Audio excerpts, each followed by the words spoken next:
Shivas are talking about. So Dragon Stance is definitely legit. This is where she puts her hands up and kind of starts with fireballs. It's useful versus Jackie because you can throw up fireballs and anti-air her kind of preemptively from a range. I should say though that when she does things like this, button into that, many characters can press stuff in between, and I wouldn't be surprised if Jackie's the same way.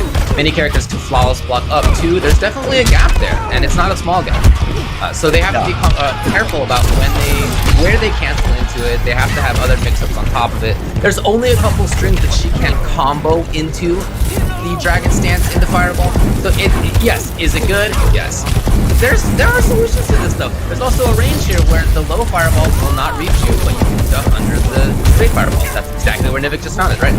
So there are ways to handle this. It's good. I don't want to tell you it's not, but I think what we heard some of the folks say at the replay event, maybe jump in the ground a little bit. Yeah. I mean, it almost seems like it shuts down a lot of things, but it looks like here Nivik was being very patient, just waiting for the opportunity. He's not, and again, what a jump in! What a jump in! The call out from Nivik, and he immediately from downtown from Jackie able to seal the deal. But what I was going to say is that it was, it's in this game you're not building meter. And, other than time, like, you're both building meter. If she wants to just sit back and throw fireballs, just try not to get hit by them. Oh, did you see that conversion into the two projectiles afterwards?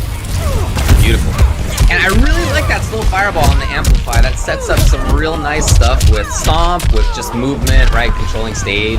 You can start another Dragon Stance fireball behind it. It's really pretty strong. So here's the H though. Use pressure. Oh, miss! Oh, very no. Oh man. Nivik just trying to get out of a lot of DOT. A lot of DOT, but I don't know if it's going to be enough here. Nivik just kind of sitting back. I feel like we've been focusing on... Yo, let's go. Okay. We've been focusing on Shiva, but let's talk about Nivik's build out. So it looks like he's got the super jump and the blast from Variation 2, the old tournament Variation 2. Just to kind of have some kind of zoning option to deal with, or full screen option to deal with this Shiva.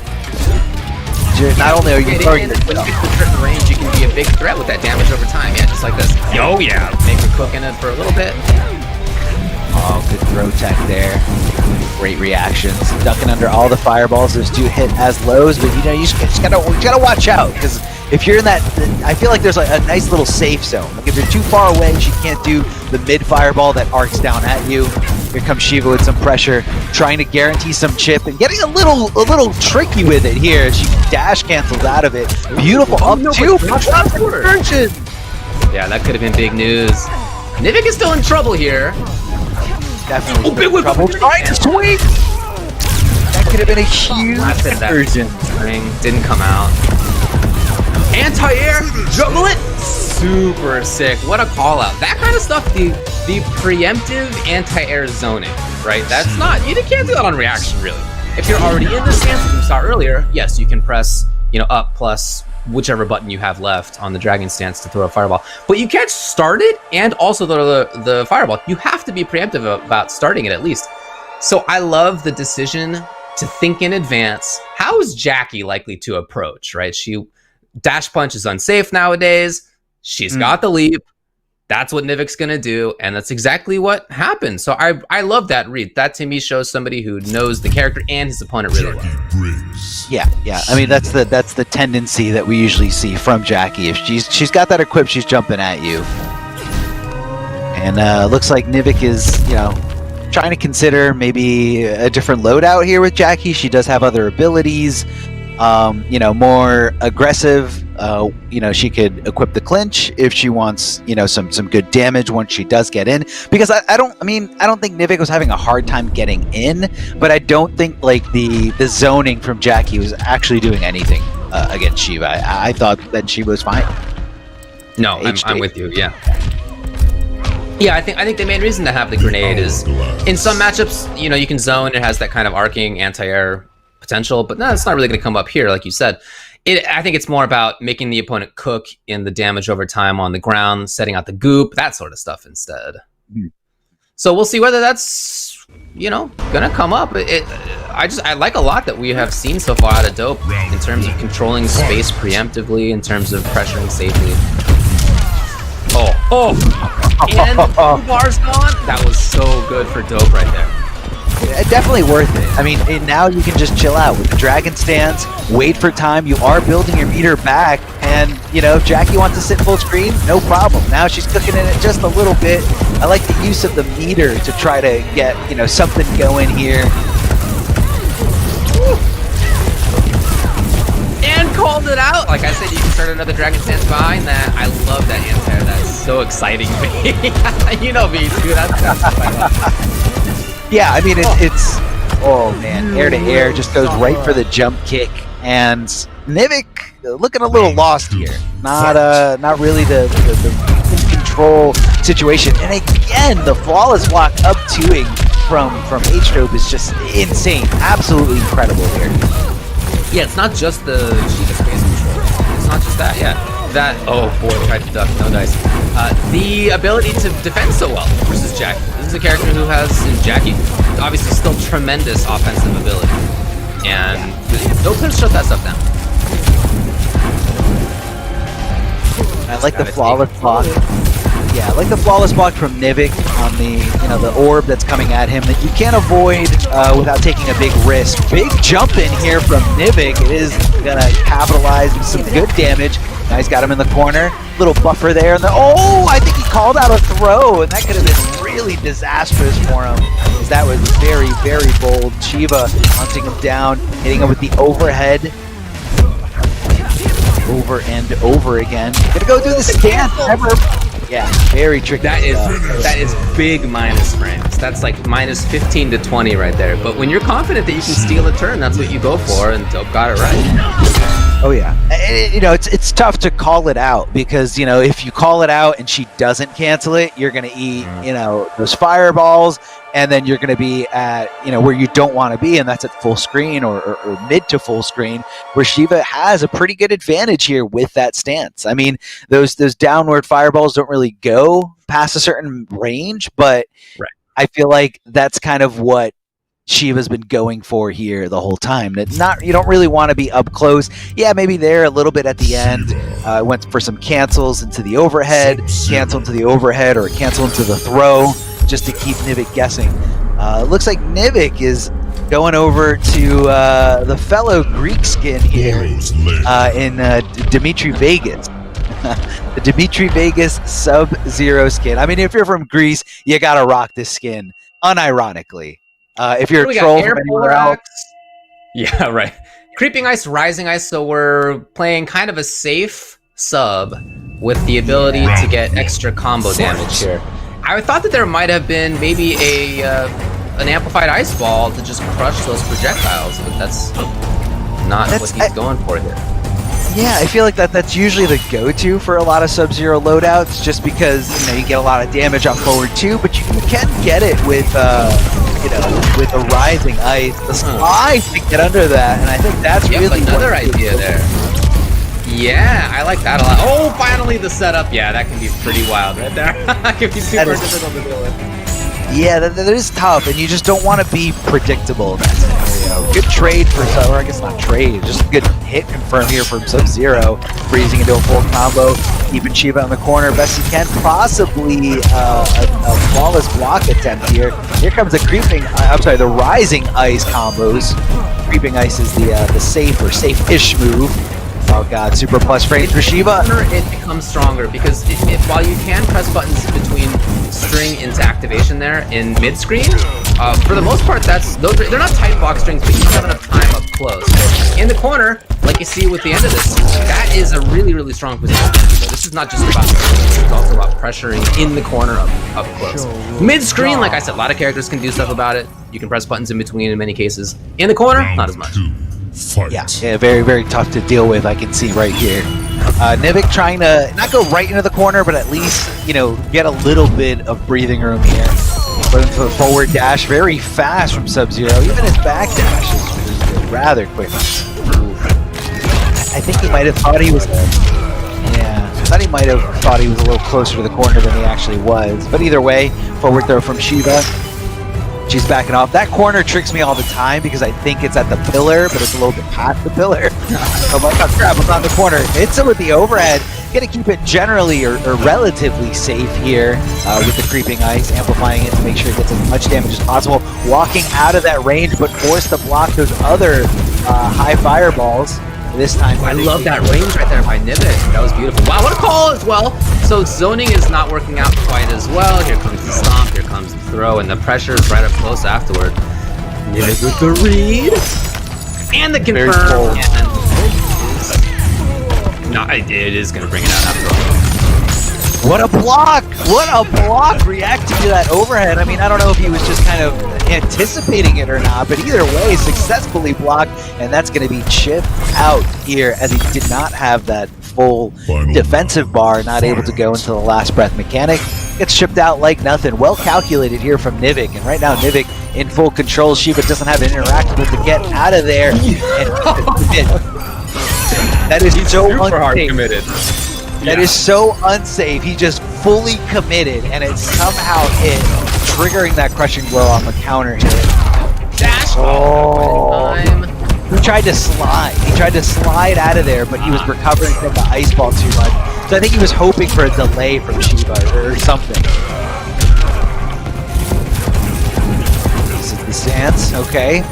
Fireballs, and now Nivik getting walked slowly into the corner, but you got to anticipate that interactable. It is a very good one, and that's what Nivik is faking here. He's faking going for the interactable. Great jump back into a hit confirm here. Nivik absolutely on fire right now. Now I think he does have the crushing blow loaded, ready to go. I think that was a cheap delay. Oh, this is so close. Down once. Wow, Nivik was so risky at the end, but he was exactly right on those last like 2 to 3 little scramble mix-ups. Down one, grab. Each one of those could have been blown up, and he was right each time. So that looked a lot better with the sub, making it so that Shiva can't just safely throw out projectiles. Look, Jackie is the only, well, almost the only character in this game who does not have a full screen projectile type option. Many other characters can harass a little bit, or at least are they going to win versus Shiva Dragon Stance? Many won't, but they can at least make her like think about it sometimes. Whereas Jackie, as strong as she is, obviously, just doesn't have a full screen projectile in that way. Sub is a great choice for that sort of stuff. I wouldn't be surprised to see the switch here from Dope. That looks like it is what's coming. And let's pay attention to the loadout and see, what abilities he's going to try to be using. I think I saw Buzzsaw, which has been very, very popular since customs have been unlocked for competitive play. So yeah, we see Buzzsaw, which takes up 2 spots because it is a very, very strong one. And then we have Possessed Hat from Kung Lao. Nivik, of course, sticking with the same variation as he is, or the same abilities as he is ability locked coming off of the wing. Going with the axe right away, just to try to keep Kung Lao from coming in. That's a big commitment, and that's, on whiff, on block, a lot of punishable frames here. Down ones from both players, just trying to establish some kind of dominance here, some frame advantage to go into the mix afterwards. Kung Lao, I feel like he's been trying to flawless block that creeping ice, but just not quite getting the timing. It is very, very strange timing, but if you don't practice enough, you're not going to be able to just get it in tournament consistently. That's going to be 1 for the crushing blow. Needs 2 more to have that set up, the slide crushing blow. I love this little battle of footsies in between here. Oh, that Possess, that's so weird. Yeah, the wiggly hat. It just kind of like swivels up and down. Very tough to avoid here. And it kind of freezes you, keeps you locked in. Good hit confirm here. Oh, jumping back into it. Oh, he does get under 2 on the KB. Overhead and the big rinse. I love that he has picked the Sub-Zero variation that's like almost the least risky. You're not going overhead into Amplified Ice Ball. He's not doing like overhead into slide or anything. But then nevertheless, he's bringing out the full overhead string. He's bringing out overhead into Fatal Blow. He is still taking risks even with this character. Oh yeah, I mean, you gotta cash in. You gotta cash in that scenario. It was do or die. If this hits, awesome. I won. I stole this round. If it doesn't, okay, it was more likely gonna lose anyway. So. Look at these extended combos from Kung Lao going corner to corner, coast to coast. Keeping him locked in with down 3s, but Sub-Zero does find his string. Back 3-2, confirming no problem. Now I believe that crushing blow is loaded up. So if Nivik can get him down to just above 30%, he can take another round by surprise, just like he did with the fatal blow before. Tried to hit the interactable, but nobody was home. Good block, realizing he wasn't able to recover in order to punish that. So just kind of blocked. Does he spend? He's Not holding yet. on to it. Yeah, he's holding on to it. The right idea for sure. Trying to delay, and then nothing out of it is smart. Oh, probably here. No. Oh, he tries to get the gone into it. Okay. Yeah, he tries to get the break, or the armor break here from the forward four. Very slow move, but once that hits, oh, it hurts. Oh, God, it hurts. Crush glove. He stole it. He stole it. He stole both those rounds. Dude, I mean, when you have 35, 40% finishers, 2 rounds in a row out of the overhead, you know, you're making the mix-ups work well. And what I like as well is that, look, there's clearly experience between both players and playing each other here. It's been very overhead happy, right? In terms of the mix-ups, I think we've only seen one low confirmed so far that I can recall out of this sub. It's been instead almost entirely when mix-ups are required, overhead. So this just must be a read that Nivik has, or I don't know, maybe last time they played, he hit dope with 100 lows, right? I'm not sure how I would have gone, but clearly there's experience here that is letting Nivik know which kind of mix-up he should do. I just saw Nivik's variation name. It's more Vegas. Just more Vegas. We need more Dimitri Vegas. We need every character to have Dimitri Vegas skin. I love that they did that, dude. The skin always cracks me up. So good. So good. So it looks like H-Dope is going to stick with this this custom variation of Kung Lao, Possessed Hat with Buzzsaw. But you know, he probably understands. I mean, those last rounds were very tough to swallow. I like this. Yeah, now you see him just standing there. He is not crouching in neutral anymore. So he's adapting. Now it's on Nivik to make the adaptation as well. That's one way to do it. The execution here from Nivik. A lot of Sub-Zeros love ending. I've been seeing this a lot lately, especially from like Conqueror. Loves ending his combos in the corner and then just going straight for the neutral jump punch one, and then from there trying to react to how the opponent deals with it. Trying to get a trade in his favor, but the Buzzsaw does recover rather quickly here. This time not quick enough. Maybe keeping him with a grounded combo, trying to get as much damage on the board as possible because he did have access to that breakaway. Going up to him and just down 3ing. I think he can steal it right here. Yeah, definitely worth it. Definitely worth it. And a lot of damage here. And just completely bypassing Kung Lao's ability to even have access to his Fatal Blow. You only get Fatal Blow when you have 30% or less remaining on your health bar. So it's match point for Nivik to get into Winners Finals. Right, and that's right. Having been down 0-2 versus Shiva, he has really made this big change with sub. It's really worked out. Yeah, slide is just a very powerful tool. And the fact that it's a core move from sub lets you customize your Sub-Zero however you want, and you can still keep the very, very good slide move. No way we're ever going to see Cold Shoulder ever again in competitive. Yeah, I think you're right. Rolling back to get a little bit of And H-Dope is still taking this pretty slowly here. Doesn't really feel like he needs to get in, as you can see. Nivik threatening. Oh, what a keep up. Nivik was expecting to see a respecting opponent, but Hope just said, I'm gonna jump. I am jumping all the way. Down 2 from Nivik out of nowhere. Can he do it again? Oh, no. By the way, I don't think he has the slide KB ready in this last round here, as we're in match point for both players to get into Winners Finals. Yeah, I want to say he might have done one amplified slide, if at all. It could be either 1 or 0.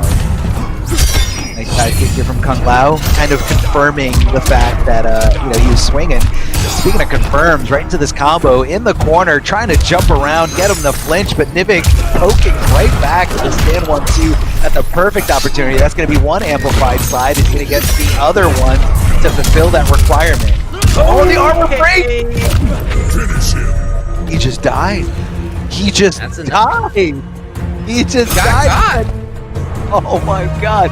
If he didn't break away, he would have survived. But the fact that he broke away, it amplified the damage there on that armor break from Kung Lao. oh man, you always got to think twice before breaking against this character. And he has so many ways to pop you up to kind of tempt you with the idea of going for the breakaway. Like obviously you want to go for breakaway to reduce the damage that someone can do from a juggle. But it is so scary. And right there he cashed it in at the perfect opportunity. So big shout outs to H-Dope. H-Dope? Is that if we're saying the name right? Representing That's what it's written as. Yeah. Yeah. Okay. Yeah, that mix-up of whether to break away is really strong for a lot of characters, and it's one that we saw come into play quite a few times. We saw that in the corner as well, just in that round, or maybe it was the round before, where Nivik didn't decide to break away. Huge mix-up, and very, very nicely done. So the idea to pick sub, I think, was a good one. That definitely did better than the Jackie, but by the end, with no ability to switch at that point, just stuck with Sub-Zero, right? Having lost 2 with Jackie previously. It just wasn't enough in the end. But I do like that, we're going to get, like I said, a Greece versus Russia winners finals. We've got half of that lined up. And the other side is what we are going to be going to now. So that is going to be Val versus Nitros. So in my notes, we asked the players, where are you guys from, right? What cities are you from? So we have Omsk versus Vladivostok. And that isn't like the full breadth of basically Eurasia as Russia kind of is, but it is still super far away in terms of just like geography that most countries would experience. So we'll see how this goes. I mean, we got a great netcode here, but that is nevertheless pretty far. Yeah. We'll see. I mean, great netcode aside, like we live in an imperfect world, so not everything is always the way that it is. It also depends on, different times of day. Sometimes internet providers are awful certain times of day, sometimes they're not. But we're going to see. I mean, everyone is wired, of course, as per tournament rules to make sure that everybody gets the best possible experience. But that's what you guys got to consider is possible experience. And I think the most important thing is that we are giving these different regions, these different countries, the ability to shine, the ability to, get in the spotlight, showcase what they got, and, have their players succeed. And I think that is definitely worth, any kind of trickiness when it comes to the netcode or how far you are from each other. Just give the people a chance. And, we can definitely see some awesome Cinderella stories as we've seen before in the FGC. Players coming out of regions where people thought like no good players exist here, or no one good could possibly come from this country because there's no players. That's not the case for anything. If you're willing to put in the work, especially now with like the internet, with YouTube, with tutorials, like anyone can get good. So if you guys are very passionate about, Mortal Kombat or just fighting games in general, the resources are all there. So let's see what Russia's got. Usually I feel like the first name that everyone thinks of when you think of Russia, and I know Russia's a really, really big country, but the first name everyone thinks of is Arn Kratos, because he did really well the first season of the pro competition for Mortal Kombat 11, going to, I believe that was NEC, where he actually defeated Sonic in the winner side, but then ended up losing to Sonic on the loser side. But it kind of put a lot of things into perspective. Like, wow, as long as this game is great, like the netcode is awesome, you can practice at home, you can get really, really good quality matches. What are you seeing, David? You got to look. I'm just looking at what we got here. We got to pay attention to the loadouts. So we have low star scream, whip and flip, yes, Banshee dash, and then wind push, Arsenal, and Skywalker. Okay, all right. Yeah. No needle here.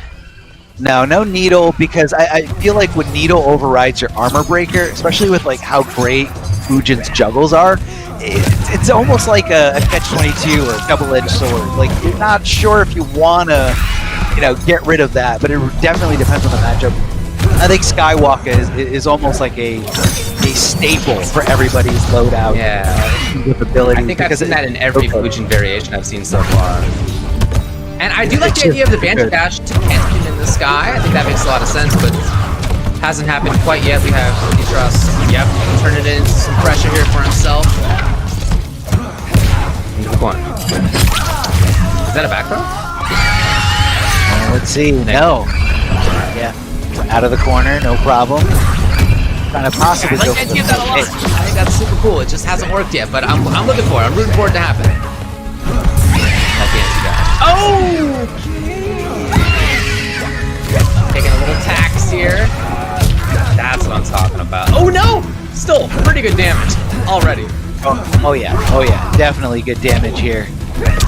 Down 4 here from Sindel, and you know, able to kind of solidify the pretty good or pretty good life lead here. Get about 40% to work with, a little bit more. Full screen, low Banshee scream, just to kind of, you know, keep. Forward 3 does get blocked, but I guess she was anticipating the follow-up here, maybe some kind of cancel from the forward 3. Fujin's little slide loves to get under everything. Big jump in, but not able to hit confirm into anything afterwards. He's looking for the big boot after that little dash on the jump in. Oh, cartwheel. Okay, cool. That's really good to know that her forward 4 can get that. Definitely something to keep an eye on at that range. I think it's kind of bulky mid-range Sindel. I really like this. Yep, anti-air. Yeah, getting clipped a little bit there on the jump in. If you jumped a little later, would have been able to get over clean, no problem. Sindel loves to stagger with that forward 4. The cartwheel just going in. You don't know if she's going to flip out and be safe, or if she's going to stop and go for the stagger pressure. Talk about a stolen turn right there. I love to see that kind of thing. Yeah, you're right. It is really good. It is really good. So game number 1, going to Sindel. Val looking strong. Will there be any changes, I wonder, for Nitros? He did, so we asked each player, you know, what kind of characters should we expect from you? He told us that Aaron, Sonya, and Fujin are the characters that he feels he can play well. Fujin a little bit more of a... Yeah, Fujin's a newer character, not super new, but you know, introduced a little bit later than Aaron and Sonya, obviously. So I don't know. I don't know if Aaron can do something about this. You know, Scud Shot does reach full screen, but you are going to need bar for it. And Sonya's got some pretty good zoning as well. It's like we got a new loadout here, so let's pay attention this time, David. I have to constantly remind myself. I know. Modern MK commentary. You got to look at the actual character select screen these days. Yeah. So this is called E-Swag. So orbital drop, rings, and air marching orders, the little extra jump-in kick. Yeah, we saw I've seen this a lot of Sonya's. Yeah, we've seen a few Sonyas here and there, and when we have, it's always been with the first 2 of those, right? Each Sonya that I've seen since the variations were opened up to customs have had those 2 at least. And then the third one is like, do you want to have the armor breaker? Do you want to have the extra jump in? You know, there's other stuff you can think about at that point. Yeah. Well, you want the good armor breaker for this one, and then this is what they're equipping. Right. Whenever Sonya's got you in a nice juggle, just like we saw before in the last set, you got to think twice. Like you're breaking against Kung Lao. Like, is this worth it?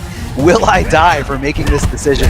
Big jump in from Sonya, but nobody was home thanks to the mobility of that forward cartwheel of Sindel. Very tough move to deal with. You know, she's pretty safe when she completes that string. Okay, Here's Nitro. for the mic. Okay. A lot of short hops here. Gotta watch out for that fatal blow from either of these players. Looks like Sonya gets in there, no problem with that high elbow going right into the overhead. Something you want to take a note of. You know, you're battling against this type of player. Do they have the tendency of going for the overhead rather than the low? Couple kicks here. Big chance. Nothing. And a little dash cancel into some hit confirm. Trying to get the corner. No, there's that eye coming into play again. Now for Val. Trying to harass a little bit. There's the range. I get that Banshee scream to kind of, you know, make the comeback, the X factor, if you will, of Sindel, because you never ever want to sit. You never really have a life lead against Sindel when that crushing blow is made. It's always a possibility. Big jump in from the interactable. Yes, get it in time. Nice, beautiful conversion. Well, look, to be honest, I was wondering how the internet would do, and we're playing from the Pacific Ocean to Central Asia, And looks like it's doing well because we've had some really nice hit confirms. We've had some really nice dash cancels here for both players. You know, in terms of finding what they need. The dash cancels, of course, coming out of Sonya. I like this. Nitros is looking good right there. So I wonder if we're going to see a switch because when Val picked Sindel with the Banshee dash in the sky, I feel like that's something you pick against Fujin with Skywalker, right? You're looking for him to approach skyward. Not really going to be something that you're just going to see from Sonya as much. Maybe there's something else he'd rather have instead.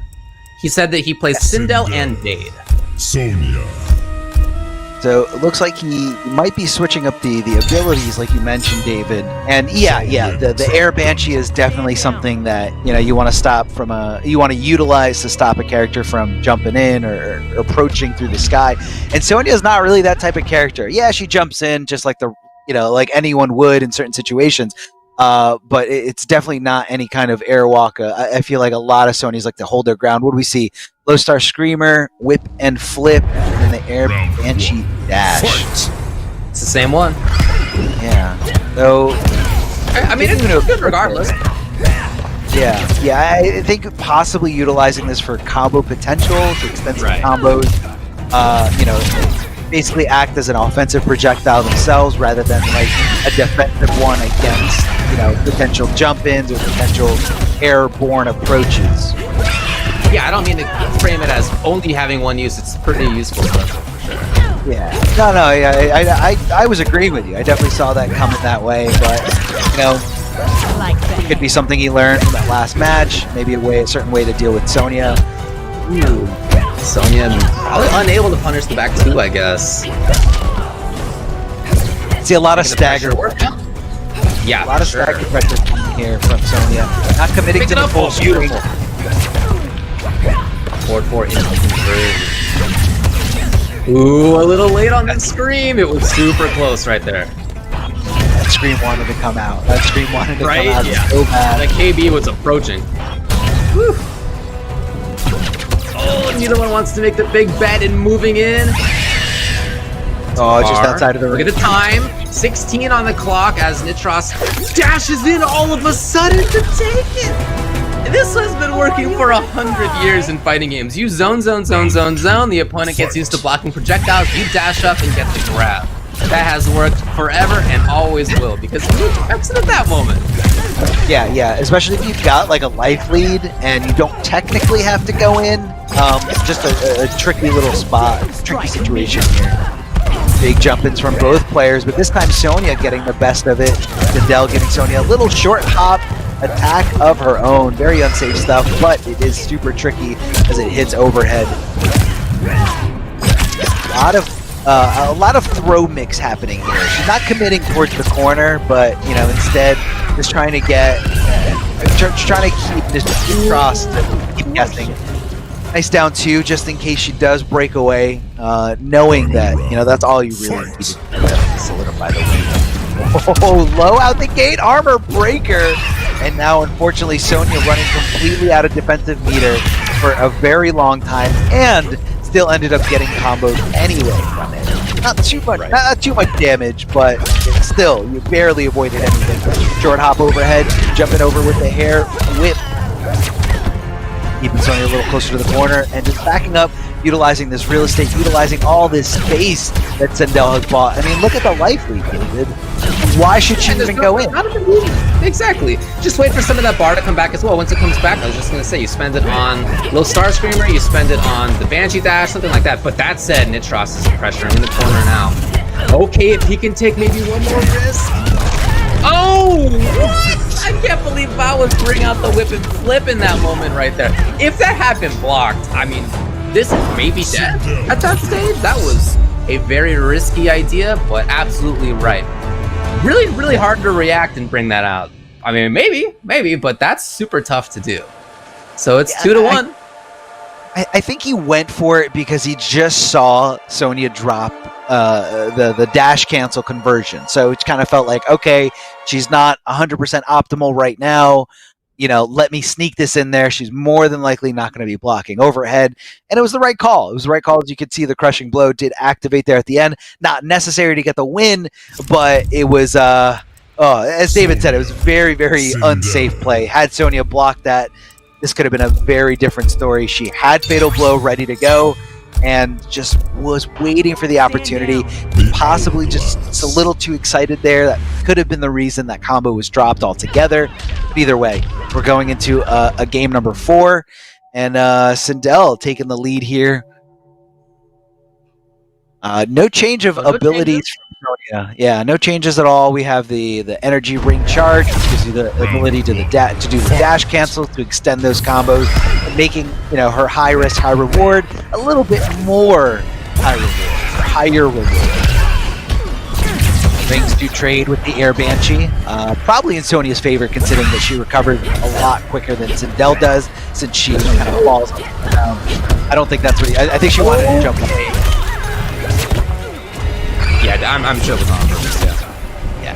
It's just way too and far. then the big bet on the low into low follow-up is a risk to take, and that might be a sign that maybe Nitros feels like he needs to begin to play a little bit riskier, especially given how the end of that last match was Val taking the risk. I wonder if we'll see that kind of stuff in Nitros. With punish! Trying to press afterward, no. Oh, jumping off interactable. Little short hop, getting tricky. I love the ring at that range. And then thinking he was outside of the scream. Nah, buddy. There it is, though. No way. No way.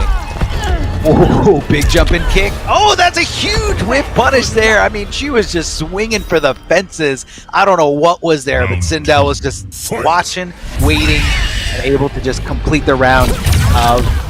Val is now on match point here. Sindel looking to take this set, looking to represent Russia here in the winners finals. Yeah, that trade even is alright. Nitros now backing up a little bit. Okay, finds the hit, and now with significant life lead even more. Comes in, is that a good idea? We'll see out of the sky. Okay, be Nice overhead. Risky stuff. Sonya, big chance on the whiff. No! she could have woke up buttons. That could have been a huge punish. Oh my god, the down one hair flip. The whips, the flips, they're all over the place here. Nitros just backs off, does not even want to take the risk up close. That was close as well on that scream. Uh-oh. Gotta worry about scream range. Forward 4 range. Dashing in, it's not gonna be enough. Very close though. And Scream, what else would it be? Scream right there, taking control, winning the match, and that will be punching his ticket into winners finals again, where we are gonna have Greece versus Russia. Yeah, Val versus H-Dope GR. Val was, in control there. I mean, he had a huge life deficit there, and that he had to kind of make up, but just kind of kept calm, knowing that Sonya's got a little bit less health than the rest of the cast. And at the end, he was the one that had the round to play with, where Sonya didn't. Like, that was final round for Sonya if she loses. So I feel like Val was able to play a little bit more comfortably, not worry too much about the risks that he was taking, and just able to connect that scream wherever they wanted. At the end, that was enough. That was enough. I mean, even if Sonya blocked it, what was the big deal? What was she going to get after that? after forward throw, Sindel has such a nice little range for herself. It's a range where many characters can't really harass that well, but she can with forward 4 and scream and forward 2. She has these like big rangy things to get right back in right away. And with Scream isn't even really taking a risk, where she's not even putting herself at harm with any hurt boxes there. It's just, maybe I get a KB, right? That is certainly a very strong spot. It's a spot where typically you won't want to move very much, but in that instance, just, sometimes you have to do it, right? You can't always stay still. Yeah. You can't be predictable. And in that moment, Val got the better of Nitros. So again, winners finals locked in as a result, where it will be Nitros versus H-Dope. We're now going to go down to the losers side. So let's talk briefly about who we have in there. It's going to be Monster versus Sleeping Lion. Winner will play against Nitros. And then Death Knight versus Disarted. Winner will play against Nivik. So we're going to have a couple more country team kills coming up. Now, Monster said to expect Fujin. That's what we're looking for here. Whereas Sleeping Lion, a Night Wolf, is what we have been told to expect, and that's cool. I really like some of Nightwolf's customs. I think they're very interesting. We'll see what Yeah, we see there, if in fact it's going to be Nightwolf. yeah, it probably is, and a lot of interesting abilities and loadouts there. But again, guys, we want to give a huge shout outs to Astro Gaming. If you guys, are in the need, a lot of people are spending a lot more time at home, so you definitely want to upgrade whatever you have, because these things are absolutely fantastic. Head over to astrogaming.com to check out more and just to upgrade whatever you got, man, because it's so good. There's really no way to go but up. So again, big thank you to Astro Gaming, the official audio partner of Mortal Kombat 11 Pro Competition. And keep in mind, guys, all caster audio is powered by Astro for the entirety of the season. So please go visit their website, astrogaming.com, to find out more information on all of their officially licensed PlayStation audio products, which are available now. And yeah, man, looks like we're going right down to the losers bracket, as David mentioned before. We have the game queuing up, ready to go. And yeah, Nightwolf, I know you were talking a little bit about it. I wanted to say, I guess Nightwolf, before customs were unlocked, like he had multiple good variations, whether you wanted to go for like Rising Axe for good combo potential, whether you wanted to have a few more a little bit more like full screen projectile presence with his mid arrow, which was a little bit slower, but yeah, it was unsafe in some matchups. Yeah, I mean, but the fact that it goes from like high to mid, that's a huge like asset to have, or a huge like a great attribute to have for a projectile, especially in a game like Mortal Kombat 11, where I feel like almost every projectile is a high, and that's how you deal with it. You duck it. Yeah, you're taking a risk because you're ducking without blocking, but that's not going to be the case against Nightwolf. You either got to jump or, possibly flawless block it. So it makes things very, very tricky. So I feel like right now in everybody's loadout, because of Shaman Nightwolf from, pre-custom variations, that's going to be a staple. That's going to be a staple to go with. Nightwolf is one of those characters where I feel like he has one of the weaker command grabs. Like whenever I look at Nightwolf, I feel like it's like the command grab just doesn't do it for most people. I don't know if it's just like certain Nightwolf players just don't like using that command grab, but I mean, you do get to side switch on Amplify. He gets big plus frames. I don't know that it's. I think in general command grabs are pretty good in this game, but I think I agree with you that it maybe not is as good as some. Yeah. But the character does have significant different options that you can do if you'd like to play this kind of hit confirm into damage Nightwolf, which is I think what we'd have tended to see, right? Then you can do that. Ancestral's been in the game since launch. You could have had a command grab all the time, but it's just pretty rare to see people go for that variation. So now that I've seen customs out there, I have seen a couple of command grab Nightwolves. In general, I feel like I'm still seeing hit confirm into big damage, that sort of stuff. I'm seeing the Shaman arrow here and there. I'm seeing, I don't know the name of the move. Throw axe out, call axe back. I don't know what's but there definitely are some fun things that you can do. I don't know that his customs are as strong as some characters' variations, but there's some interesting things that are out there nevertheless. Yeah, I feel like most variation builds are kind of like combinations of variations that have already existed, and I think that's just mostly from people being comfortable with what they're familiar with. Like, when you play a certain character, you're at least tried the other variations, and how the special moves work, the crushing blow requirements, and when to use them and when not to use them. So I really love seeing when you see the brand new moves, the moves that weren't in tournament variations at all, and those are the ones that surprise you. That's the dragon stance from Shiva that took everybody by surprise. Nobody saw that one coming. And there's so many more moves. You talked about the boomerang move with Nightwolf. Again, a little unorthodox, a little different. And I feel like I think also Kano has not a specific boomerang move, but like a way to make his knife throw boomerang back with the magnetic pull. If you do knife pull, bio pull, that is a super fun set of mixes. Are you playing that at all? Do you mess with this? No, the command grab Kano is too good. and like being able to mix that with acid is just very strong. So you basically do your strings into either acid or command grab. It's really good mix, and it's just really fun to hitting acid to someone in the corner is so oppressive, and it's just It looks amplified hilarious. Oh man, it's so bad. It like makes me feel like a really bad person every time I do it. But no, for the most part, most of the variations, yeah, I love it. Most of the variations that I have been playing are kind of just combinations of already existed variations, exploring a little bit here and there, but it's a lot easier to be comfortable with what you already know. Of course, yeah. When I'm playing mostly RoboCop right now, and I'm basically playing Variation 2 RoboCop more or less with the Cheval Trap instead of the regular grenade, instead of Flamethrower. Like, I'm playing Command Grab RoboCop basically, but with now you can do Flamethrower, which is nice. Like, I'm just kind of mixing and matching. I'm not bringing in brand new stuff. I'm playing Terminator though with Teleport, which is pretty fun. Good. Dude, his teleport is actually pretty strong. It's not, I don't know if it's as strong as like a Raiden's teleport, but it is the fact that you can delay it and then come out with Amplify and still have very, very fast recovery into pressure or just punishes is definitely nice. So I am messing around a little bit with things that weren't playable before. My Baraka variation, I'm taking big risks on. I'm playing Command Grab plus Spines.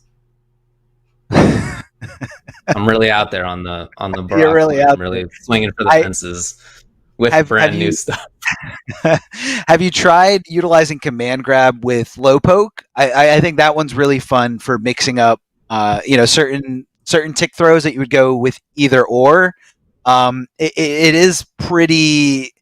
It's pretty devastating to lose one of the best and most consistent anti-airs in the game, but Baraka's got a pretty good down 2 as long as you hit it early. But I feel like the mix is too much fun to have. It's also really fun to do things like, it's fun to do things like down 1 or down 3 into the low stab. People are like afraid of when their turn is, so then they get too patient. So then that's when you mix in, again, you mix it for either low stab or command grab. Then you go for down 1 command grab. Again, super high mix. The first thing I look at for every character is where's the command grab. I'm with you. Yeah. So RoboCop before the patch that hit, was that 2 days ago? You weren't able to equip both Flamethrower and Command Grab, but I guess now what they did is reduce the hit advantage on Flamethrower, so now it doesn't guarantee a Command Grab anymore. Is that because I think that was exactly. That's what the problem was before. It was just like, I guess, too cheap. Like you hit Flamethrower and then you get guaranteed Command Grab, which you can amplify for wherever direction you want to go. Then you walk for a mile and then throw them into the corner. But no, RoboCop is a really, really fun grappler. A little stubby on the buttons, but what do you? A little stubby, yeah. Just to let everybody know, we are currently waiting for some of the players to get locked in for our next match, just to have full transparency here. Trying to get everything set up for you. As a reminder, we are going to have in loser's side Monster versus Sleeping Lion, and then Death Knight versus Disarded. So Monster looking for Fujin. We're talking about Sleeping Lion maybe with the Night Wolf. This is again basically Central Asia to the Black Sea, Sochi, a little resort town on the Black Sea there, which hosted the Olympics some years back.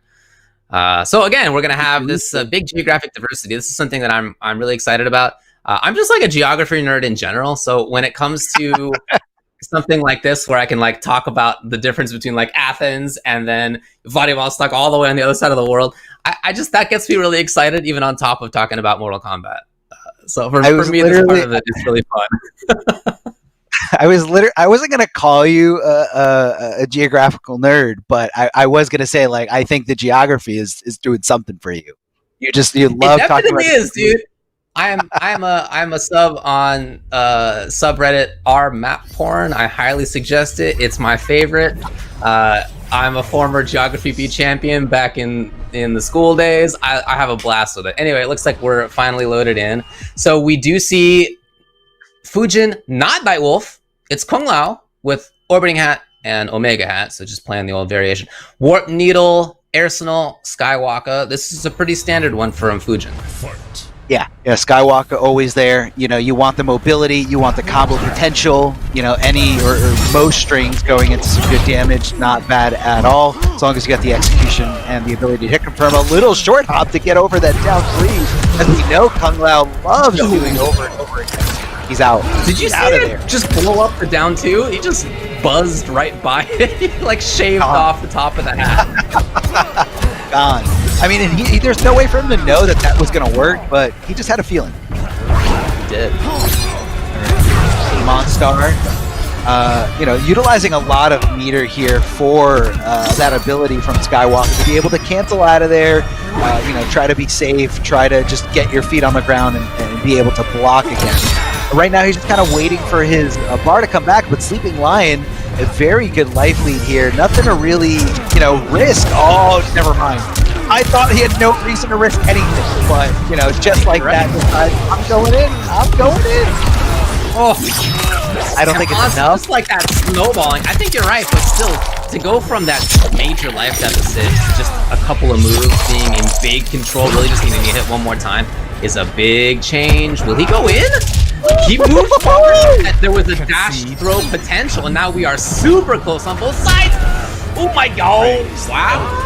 To do jump, empty jump into hop overhead is a big read. I love this. Dude, that's a huge read. I mean, normally a lot of people, when they empty jump, they love to go for throws because the opponent just holding on the block, anticipating a regular jump and attack. But this time he took it one Yomi step further and said, I'm going to short hop overhead because you're going to be blocking the wrong way. Not continuing the string. Good hit confirm with the back 1-1, one of Fujin's better pokes. Sometimes you don't want to complete the whole string, but you know, being able to hit confirm from that very far range mid, a very, very good tool to have. Backing off, Monstar, looking for something here. The forward throw. Oh, that just hit? Yes, it is. What a big call. I'm not sure what it was that Monstar was doing, because it seemed to be like he wasn't busy with like throwing a move or anything like that. It just, he was walking backwards, I think. Yeah, he might have been trying to like wave dash, or maybe he was trying to go for like a throw. I didn't see counter, so I think it was pure movement.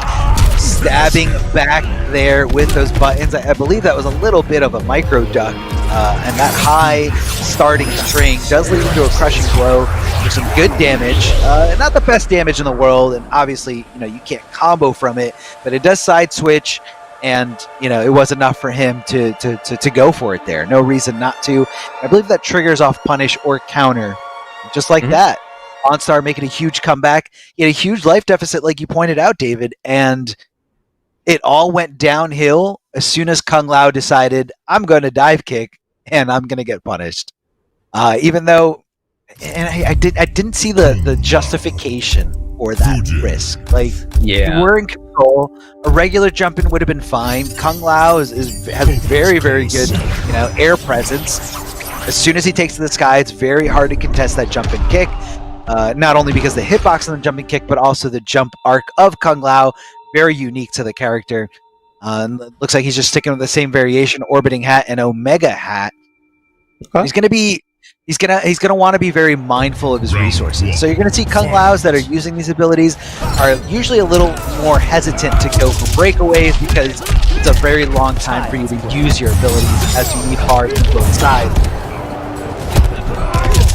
And that was all those resources and an immediate breakaway. You know, he did do some significant damage, but still, it is resource intensive for sure. Strong though. I mean, strong options to blow up kind of these poke situations, take control right away, get extra pressure, get extra damage, hit confirm. Super good, but expensive. We can hit confirm some very, very good damage as we saw. I mean, that wasn't even the full combo, and that was just Fujin, you know, trying to cut it short wherever he could. Back 1-1 does get blocked here. Okay. Back throw from Kung Lao. Here comes the orbiting hat. Watch out for it. Don't get hit. Don't get land. Don't get knocked to do a combo. But here comes a regular throw for 13% and keeping the corner positioning. But we all know how easily Fujin can just skywalker out of there. And indeed he does later. But I think it's pretty cool to use that time to get on the orbiting hat into some more pressure. You know, it's a free opportunity to get the hat spinning around you. Why not? Yeah, because it does have recovery frames. You know, you can't just do it whenever you want, but you get a little bit of breathing room, and yeah, let's activate some offense.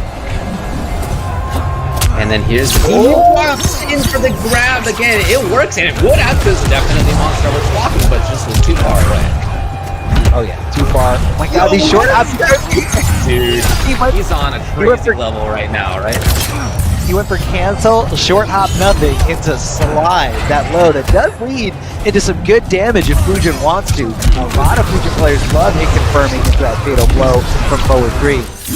And speaking of fatal blow, gonna cash in big here. Definitely worth it, as it should be enough to kill here. Maybe with that last hit. Oh yeah, he's definitely dead. Sword right through the head, right through the face. And Monstar looking to take a nice, swift 2-0 lead. Needs to win this next round. Needs to win this next round. He is feeling it. Okay. That's the second time that's hit him so far in this game, and that is going to cost you a lot of damage just for a little bit of a miscalculation in spacing. Able to hit confirm to an EX spin, ending combos as best as he possibly can. He's using that high string so much, just in general, to try to like challenge back here. Looking for possibly the crushing blow, since this is, you know, final round. Why not? If it does hit, I'm cashing in. Straight hats here, projectiles trading. Yeah, and you see him trying to play this kind of distance game. He didn't bring out the rest of that string right there on the slide. Here's Sleeping Lion trying to take control. Does not have hat access right now, unfortunately for him, but still, all he needs is one more hit. What's saved with Monstar? There's no breakaway available. Grab, it's not enough, but super close. There's a chip, yes! I love the idea of bringing in the 2 right there. It's, you know, you're not putting yourself at risk in terms of your hurt box. It's just a way to harass. All he needed was chip damage. That was enough. With no defensive meter, there wasn't going to be a roll. You know, there wasn't going to be a wake up, nothing like that. Yeah, I was actually gonna point that out. Yeah, the Monstar, I feel like he cut the combo short because he was strategically looking at the meter gain. Now, Kung Lao does use a lot of defensive bars to you know, utilize those offensive moves, but the bars come back really quickly. So if Monstar waited a little bit longer to end that combo with the downward cancel, Sleeping Lion would have had access to up 3, up 2, maybe a roll. But he said, let me cut it short here. Let me grab the throw because it's more than likely going to hit, especially now that we can, you know, identify delay wake up a little bit easier. You can go for the throw if you don't see him, you know, going for any kind of delay wake up. And you try to just react to that character's actual getting up animation. Obviously, Sleeping Lion could have gone for like a wake up jump, but in that scenario, so, you know, down to the wire, Monstar called it out perfectly, play by play, and I'm really impressed. I feel like both of these games so far, Sleeping Lion has been in it. It's not been a blow up really, but in the end, Monstar's gotten it. So Sleeping Lion I don't feel like he needs to feel like he's out of this, but right there, grabbing. Hard to tell if that was too early or a micro duck. But in any case, Monstar taking advantage. A lot of down 3. Yeah, a lot of down 3 here from Kung Lao. I mean, it got slightly nerfed, but it's still a very, very good poke. It was just that good before. We call it normalized. Is that okay? Will people get mad at us? Probably. Yeah. Oh no. Oh, big jumping kick here again from Kung Lao. Tough to contest, and I think right there he did it too early. I don't think that was a micro duck, but maybe just not anticipating the timing correctly. Fight. Which, you know, you have static get up times, other than, you know, your opponent going for just one delay wake up timing. So you kind of have to try to react to the animation of the character getting up off the ground. Well, this match point for Monstar is looking okay so far. He is caught in the corner now. Keep it up. Yes, tries. Here it is. Big opportunity. Monstar's not going to have defensive meter for quite some time, so this is pretty much locked down. His only options are to block, delay wake up, or jump. Out of throw, corner. Yeah, he's going to throw. Works, but as a result, he just loses all this pressure, and now Monstar squads back. trying to make things happen on his own. The cancel, no bar of any kind. A Sleeping Lion has one, doesn't need it. He didn't need it, but okay, finally brings it out. Just to make sure. Trying to stay alive on Monstar's match point. Final round. And the offensive bar is coming back rather quickly, but because, you know, the bar technically went away because of a breakaway initially, you know, that bar comes back very, very slowly. You know, and you know, even though you use that second one afterwards, it still takes the cooldown of the breakaway. Hopping over through the teleport, going for the throw. Skywalker out of here. That really high projectile right there has actually worked as a way to anti-air. Wow, that's really cool. I like the usage of that. Yeah, it's not a bad projectile. Nice hit confirm in that forward 3, or I guess, you know, hit confirming into, you know, the amplified version of Skywalker. Oh, he tried to get on the ground, but that was Sleeping Lion, 100% on point, ready to challenge. As soon as he got down there, couldn't even block, and decides to just let it go. Just says, go for it, man. I mean, again, do or die match point situation. This should be over. The last hit. No! He's still alive. No! Hold on. And wow, from way downtown! The jump back takes Shirley into dive kick as well. Right there, okay. Yeah. Usually when you have characters with like air options, like Kung Lao with his dive kick, or like Kano with his you know, air Kano ball, a lot of those characters like to jump back, and then from there they see, okay, what is my opponent doing? Are they advancing towards me? Are they jumping up at me? Are they, you know, pressing buttons to come towards me and not able to block? And then from there they go right into the dive kick or the Kano ball, and it's kind of like you're confirming with your opponent's movement. You know, you're jumping back and say, okay, take this bait, take this bait, take this bait. Where a lot of players, you know, and if you weren't to move or you were not to move, they don't do it. They don't do the unsafe Kano ball. They don't do the unsafe dive kick.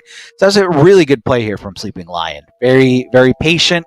He recognized the situation, saw what resources he had available to him, and just said, I'm going to jump back. If you're going to come at me, you're going to let me win. And that's exactly what he did. You also see him doing it a lot in, you know, throughout the whole match. You see jumping back very consistently. No confirm there into that weird. I mean, I guess it was a weird conversion. Maybe he thought it was going to hit him while he was grounded, and then it hit him while he was in the air. Oh boy, but did just get breakaway again and immediately spends. The techs are really coming to town here for Monstar. Sleeping Lion gets some damage. Hat on. Trying again. And takes the risk again. This is the guy who's been taking risks at the end of rounds. And it's been working. These last 2 rounds, now keep in mind, hasn't always worked. We saw the dive kick early on at the end of a round that ended up costing him. So he's prone to do this for sure. Sometimes it's working. Yeah, he loves to go for that dive kick. Again, just to kind of keep his opponent on his toes. So, you know, it does work out whenever they're not blocking, but it is a big, big risk. You definitely keep that in mind. Going for full combos here in the corner. Neutral jump right into the throw. Good reactions here from Monstar. I'm assuming was a throw into the corner, but who knows? Sometimes people go for throw mix, and sometimes their opponents anticipated it. Down 3 to kind of trip guard. Yeah, and I think Monstar a couple times there just got a little bit too ahead of himself, looking for grabs, didn't come, but now he's found his own. A little pressure situation here, dashes in, that excellent block dash of Fujin. Again, we've seen that sequence a few times, into the grab, Sleeping Lion's looking okay. All he needs is 1, maybe 2 more hits. 1 more at this point. Hat on, again, when he sees that there's Skywalker, and it's moving past him, he brings out the orbiting hat. I really like that right there. And we hadn't seen that come up. That actually said punish on it. So I guess if Fujin goes far away, fine, right? Put on the hat, you're safe. Now time to teleport in. We've seen that sequence several times at this point. But that right there, where if Fujin just drops down and tries to, you know, maintain some pressure, or maybe steal some pressure, I should say. No. It can be punished as well by the same option. So that's a really smart call. It's now 2-2. Yeah, it's one of those options that cover multiple routes or multiple, you know, multiple outcomes that Fujin can go for, because that's what Fujin has. You know, he can Skywalker, let it rock, go all the way to the other side, play a little bit more safe, or like you said, try to steal some turns, we've seen that a lot from, these really good Fujin players where they'll just kind of keep you guessing. You think they're going to go over to the other side of the screen. They come down. They'll either go to like check you with a down one or go for a throw to just get that easy 13%. So you always got to be aware. And this is a good option to have. And right now, final game here between these players in this set. So far, it's been a great one. Sleeping Lion definitely taking control of the momentum as he just won the last 2 games. Oh boy. Gnarly. Yeah, that could have been bad. Unfortunately, super monster. What is that? Here we go. Oh, but nothing else. It tries to get tricky there with the back 1-1. Most Fujins like to cancel it, but man, down to crushing blow in the corner. That is absolutely gonna hurt, even if he had a little bit more life left there on the life bar. Sleeping Lion looking to take this completely around. What an anti-air conversion, down to at the peak of that hitbox, able to connect into some more damage. I mean, right now, Monstar is up against the rope. Not for long, though.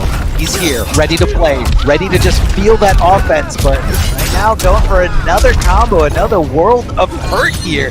And right now, Sleeping Lion just chilling, taking a breath, just walking back and saying, let me get him to overextend. Let me see what he's going to do. And try to stop it. Getting some defensive bar back to get this hat out exactly. Into the grab this time. Keep in mind how many ducks we've seen and how many techs we've seen from Monstar, but he needs something big. He's not going to get it. It is a reverse 3-0. 3-2 overall by Sleeping Lion. Moving on. Big punish there at the end. Something that you see a lot from Kung Lao players, to jump back and just being able to identify, they move, they press a button, they jumped after me, easy dive kick, no problem at all. Fujin's forward 3 is definitely really good. However, if it whiffs, you got to make sure you punish it, and that's exactly what Sleeping Lion did. So big shout outs to Sleeping Lion for, making it farther here in this top 8. A lot of great Russian representation here. I know there's a lot of great Russian players out there, and it's just great to see more of them. I know Sleeping Lion, Combat League veteran. I mean, I see him in there all the time, and it's good to see the success. It's awesome to see the hard work pay off. So huge shout outs to Russia. And it looks like we're going to be going into our next round 1 losers match. Now again, guys, this is round 1, not in the whole tournament. This is the top 8. All these players qualified from playing a day ago. So I know it sounds like it's this is just the early stages. Like, no, we're down to the end. This is top 8, and this is why you're seeing all this great, incredible gameplay, awesome combos, great strategies. It looks like we're going to have Death Knight, who is our last player from Greece, and he's going up against Disarded. I know we have some notes there. David, do you have those ready? Yeah, I'm looking maybe for Joker, Scorpion, Rain from Death Knight, and then Disarded, Shang from Moscow. So, Death Knight from Nivik tells us that Death Knight is relatively new to the scene in MK11 and plays Joker as well as with some counter picks. So I guess maybe we'll be looking for Joker here if he feels comfortable in that matchup. But that's great. This is something that we saw yesterday as well when it came to the Oceania tournament. There are lots of players in MK11 and as well as at the We Play event, right, where people have come in and really come up in MK11. And even though this has been basically an online year, right, very few offline events in most parts of the world, even still, we have had players who have really come up during this time, and you can see this now paying off at the end of this year where we're getting back to having a pro competition where there are offline events here and there starting to pop back up again, where there's going to be more online events as well, or the community's been running a ton of it. So there's now so many opportunities to play. We have really seen players rise up, and I'm excited to see that Death Knight is one of those as well. Yeah, no, it's super cool to see, again, we've seen it throughout, for a long time. I guess when was online really a thing for the FGC? I guess that was really starting with Street Fighter 4, maybe a little bit before. We had online, but I meant like, I guess I meant like playable online. Right, yeah. Maybe SF4, and in NRS context, not until Mortal Kombat XL, dude. Before that, I almost never played these games online until that happened. But since then, the last few games we've had from NRS have been fantastic online. Yeah, I mean, and you see that, the access to opportunity is there. Obviously you can't Yes. just turn on the game and, oh, it turns out I'm the best. Like, no, you got to put in the work. You got to, understand a lot of what's going on in fighting games. You have to practice. We've seen the rise of so many, online to offline warriors. The biggest one is definitely, without a doubt, Ninja Killa, who was just seen as this infamous online warrior who was just so good at MKX, and now definitely one of the top players for Mortal Kombat 11. And a lot of people saw that. A lot of people saw it because they saw the potential in this player. Yeah, they never went to an offline event. Maybe they will get nervous, but that's something that you learn to get past. And Ninja Killa, definitely a great example of that. And we can see it from anywhere in the world, not just, from the United States. It could be from the Middle East. It could be from South Africa. It could be from Australia, anywhere. If you're willing to put in the work, you can definitely make that happen. So I'm just really glad to see more people, especially people like Averick, as we saw before, making the Wii play. Yeah, Averick is definitely killing it right now. And it all happened from playing online. So it looks like we have Shang versus Joker. Okay, Shang, that's what we expected here. And Shang's super good right now. Both of these characters super good right now. Yeah. Shang's got some really, really good core set moves, but let's see what we have equipped and ready to go. Looks like we have the Shape, very popular. He's looking to beat the Jack in the Box. He's got Slide. He's got the Lift as well, and then Kapow versus Getting Lit. Which one is Getting Lit? Is that the fire before me, bro? Yeah, I want to say that's the gas canister. The gas canister. Yeah, wow, interesting. Okay. Henchman, I'm the headliner. Not in this world, you gifted. Round one. Okay, well, we'll see how this comes into contention here. Both of these characters definitely really good. Wow, what a start. How that's going to be a ton of damage, if not break. No, but the drop anyway. Yeah, I believe this is just the variation that had it, the tournament variation for Joker, which did have out and getting, or the boxing glove and getting lit. Yeah, you're right. Madman, right? I think was the name of it. Yeah, so it looks like he changed it to Mad Clown. Whoa, my God, that's a very strange move it's rather slow, a very strange move to do after a jump in, but oh man, you're getting locked down in the corner. Oh, even that tech does so much damage. You gotta get out of there, buddy. Get out of there. But hold on, he can live to see another day. Death Knight getting lifted here as he tries to swing. Ideally he thought it was his turn. He's like, all right, I blocked it down, folks. It's my turn to swing. It's my turn to jump. It's my turn to do anything. Now, this isn't going to be enough to kill, but it's very, very close. Down to the wire. The corpse drop clipped him there as the low. He amplified it to make sure it exploded, and Mad Clown was not ready for it. A little Jack in the Box to keep some pressure going. Oh, it's going to be a huge whip punish. No! Could have been. Just Shang moved pretty far forward there. Okay. Bringing in the slide for the extra side of that. And now back to this space control game. It's hard to zone out Joker for too long. That is one of the problems for him, is that can be an issue. It's just his movement speed, his block dashing is just so strong. Very, very strong. Good. I mean, it's just characters all around. Insane. Great buttons, great movement. All right. And I feel like that move is kind of like a why not move. Oh no, lift. No block of the flawless block cap. Yeah. I mean, I think he was just, haven't seen it. I think he's just scared that he's going to cancel into something else, maybe looking for it. But Desarded is just holding it down here. Made the huge comeback with Shang. Of course, had to utilize that fatal blow to cash in for big damage, but the deed was definitely not done in that case. And when you use that fatal blow and you're down to nothing, and it comes down to like you and your opponent, you put a lot of pressure on yourself, or at least I do when I'm playing, and I'm just like, man, I wasted this fatal blow. If I don't win this round, I have to win this round. And you just you put so much, on the table here. You're betting all your chips, and it paid off for him. It paid off, and he carried that momentum into the next round. The confidence that I just saw oozing from the Shang, and the movement, decision making. And let's see what Death Knight goes for.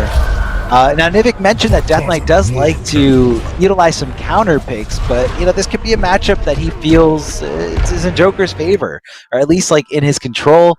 He's not changing up the abilities at all. He's going with Kapow and getting lit, just like we saw before. Getting lit seems to be one of those moves where you just kind of like, you just do it if they're in the corner. Like, why not? Douse him in it, amplify it to, add that hitbox there at the end, and they're not going to do anything about it except take some DOT. Neutral jump, but no buttons being pressed on the way down. That's a punish. You don't want... Yeah, definitely trying to take the flawless block. But you don't want to just do the Kapow glove against Shang. As we just saw here, Disarded, no problem at all going for that full combo punish with forward 2. Nice. Yeah, some characters have trouble punishing that, but not this guy. Gets out of there. I love the idea to just escape right back into it. Will we see the break? Negative. That's what Death Knight was expecting. Underneath, actually. Okay, the dude, but on block. The dude. Here we go, big jam. He had just gotten breakaway. It's not going to even matter with down 2 as the finisher for Death Knight taking the round. Round 2. Yeah, I think you knew that, and it definitely was the right call to just hold on to that bar. Think of the long game, think of the end game, and just have it ready. Instead of going for the overhead at the end of that string, he went right into the reptile slide, which actually made things a little tricky for him. Good conversion here in the corner, the jump in 3, as Joker just decides to jump out and throwing it up there.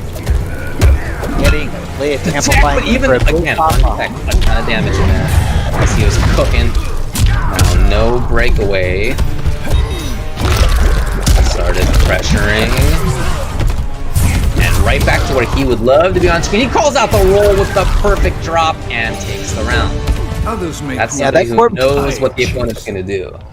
Exactly. Corpse drop does not auto track, so you gotta specifically place every single one of those. He saw that he was gonna do it, or maybe he was just kind of, taking the safe route and said, I'm gonna cover this space right here. Ermac Lips gives combo damage there at the end. Down 2. Calls out the perfect spot. Yeah, I mean, once you hit your opponent with some good zoning and a nice combo that leaves them far away, I feel like a lot of people have the tendency to roll in and try to just get in. Oh man, a lot of DOT, and you're in the corner against this Joker. Right back you into it. What a jump timing! It was the perfect spot, and that is enough for Disarded to go up 2-0. Control completely, 100% Disarded, not sweating at all, just keeping calm and keeping that composure. Let's see what Death Knight can actually do here. Let's see if he goes into a different character. I mean, I feel like Joker's just not doing it for him right now. He could go for a counter pick, maybe something that has a little bit more. But see, like, this Shang isn't really like, this isn't a zony Shang. So, this is a very aggressive Shang Tsung, in your face, a lot of jumping. So maybe a character with a little bit better of an anti-air. We all know Shang Tsung's jump in 3 is very, very impressive. Very, very good. I don't know that there's like a straight counter to Shang Tsung. He's just a good character overall. But instead, it's going to be, rather than the Joker, it's going to be Scorpion. This is one of the characters that he told us that he could use. Yeah, he didn't like the Joker, I guess, but I don't know that I really think it's the character. I'm thinking back to moments of just him being called out by Disarded, like in the wake up roll forward into getting corpse dropped a couple of times, jumping out at the exact right moments by Disarded, pressuring with mix-ups that all worked out, right? He's tried the mid into low a couple times, the reptile kick, that's worked instead of the overhead. He's just made a lot of right calls rather than maybe just being an actual character problem. But we'll see. Death Knight's gonna run it on Scorpion. Do we pay attention to the loadout for Scorpion? Not that his ability is really... It says Reborn! It says Reborn up there. You can't trust that completely. Unless that's the ultimate variation, but yeah, I didn't pay attention either. That's the ultimate mix-up here. You just name it an old variation, and it's completely new. Yeah, he starts swinging a chain right away. What? What's this? He's got neutral jump punch back. What? How'd this happen? Where did this come from? All right, Shang Tsung keeping full corner control here. Scorpion tries to jump out. Chang able to block just in time. Hit confirming into the Ermac lift. Get some good damage, a little bit shy of 30%. But again, when you have these full screen options like corpse drop and you know, straight skull, it's very tough. Like that's the good thing about Chang's combos is they all leave you like at that range where he wants you. Like stay away from me, hold these corpse drops, get through this obstacle course yet again in order for you to get some kind of damage. Even there, where Scorpion typically has such power in the forward 3 mix-ups in there, it seemed like Death Knight just wasn't comfortable making that stuff happen, and instead Discarded had the solution right away. So like I said, I think this may be more about Discarded just playing great rather than there being a character problem. Yeah, exactly. Discarded. I love that. I think that's stand 4 right there to maximize the damage for, you know, any kind of punish here. 1-1-2 from Scorpion.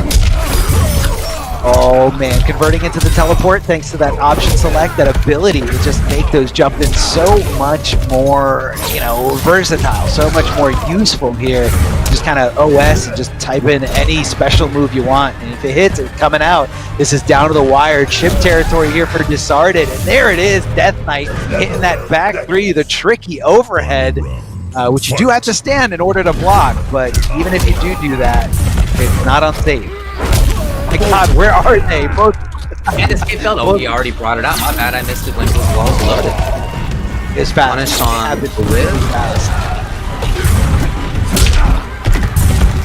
no conversion. I think he's really loving this extra mobility of Reborn Scorpion. Being able to cancel those teleports, to just get in your face again, and also just to have an option to stop, you know, what full screen things Shang Tsung wants to do.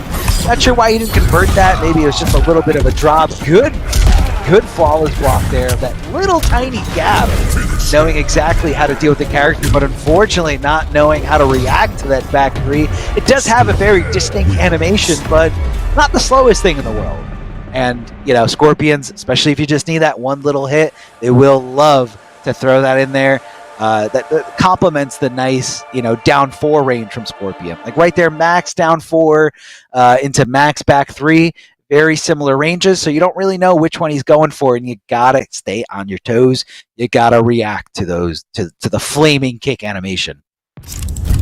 At the beginning of that game, I felt that it seemed kind of the same in terms of how the actual, not mix-ups per se, but just kind of general control, getting things right up close for Discarded. It seemed the same to me as the previous 2 games, but as that went on, I felt that there was more confidence on the side of Death Knight. You know, I felt like he was taking advantage of some situations a little bit better. He was moving around the screen a little bit better. He was teleporting in some more unexpected situations. So as it went on, yeah, I feel like there was certainly a better reason to have picked Scorpion. Made it work, of course. Now he's got to win 2 more.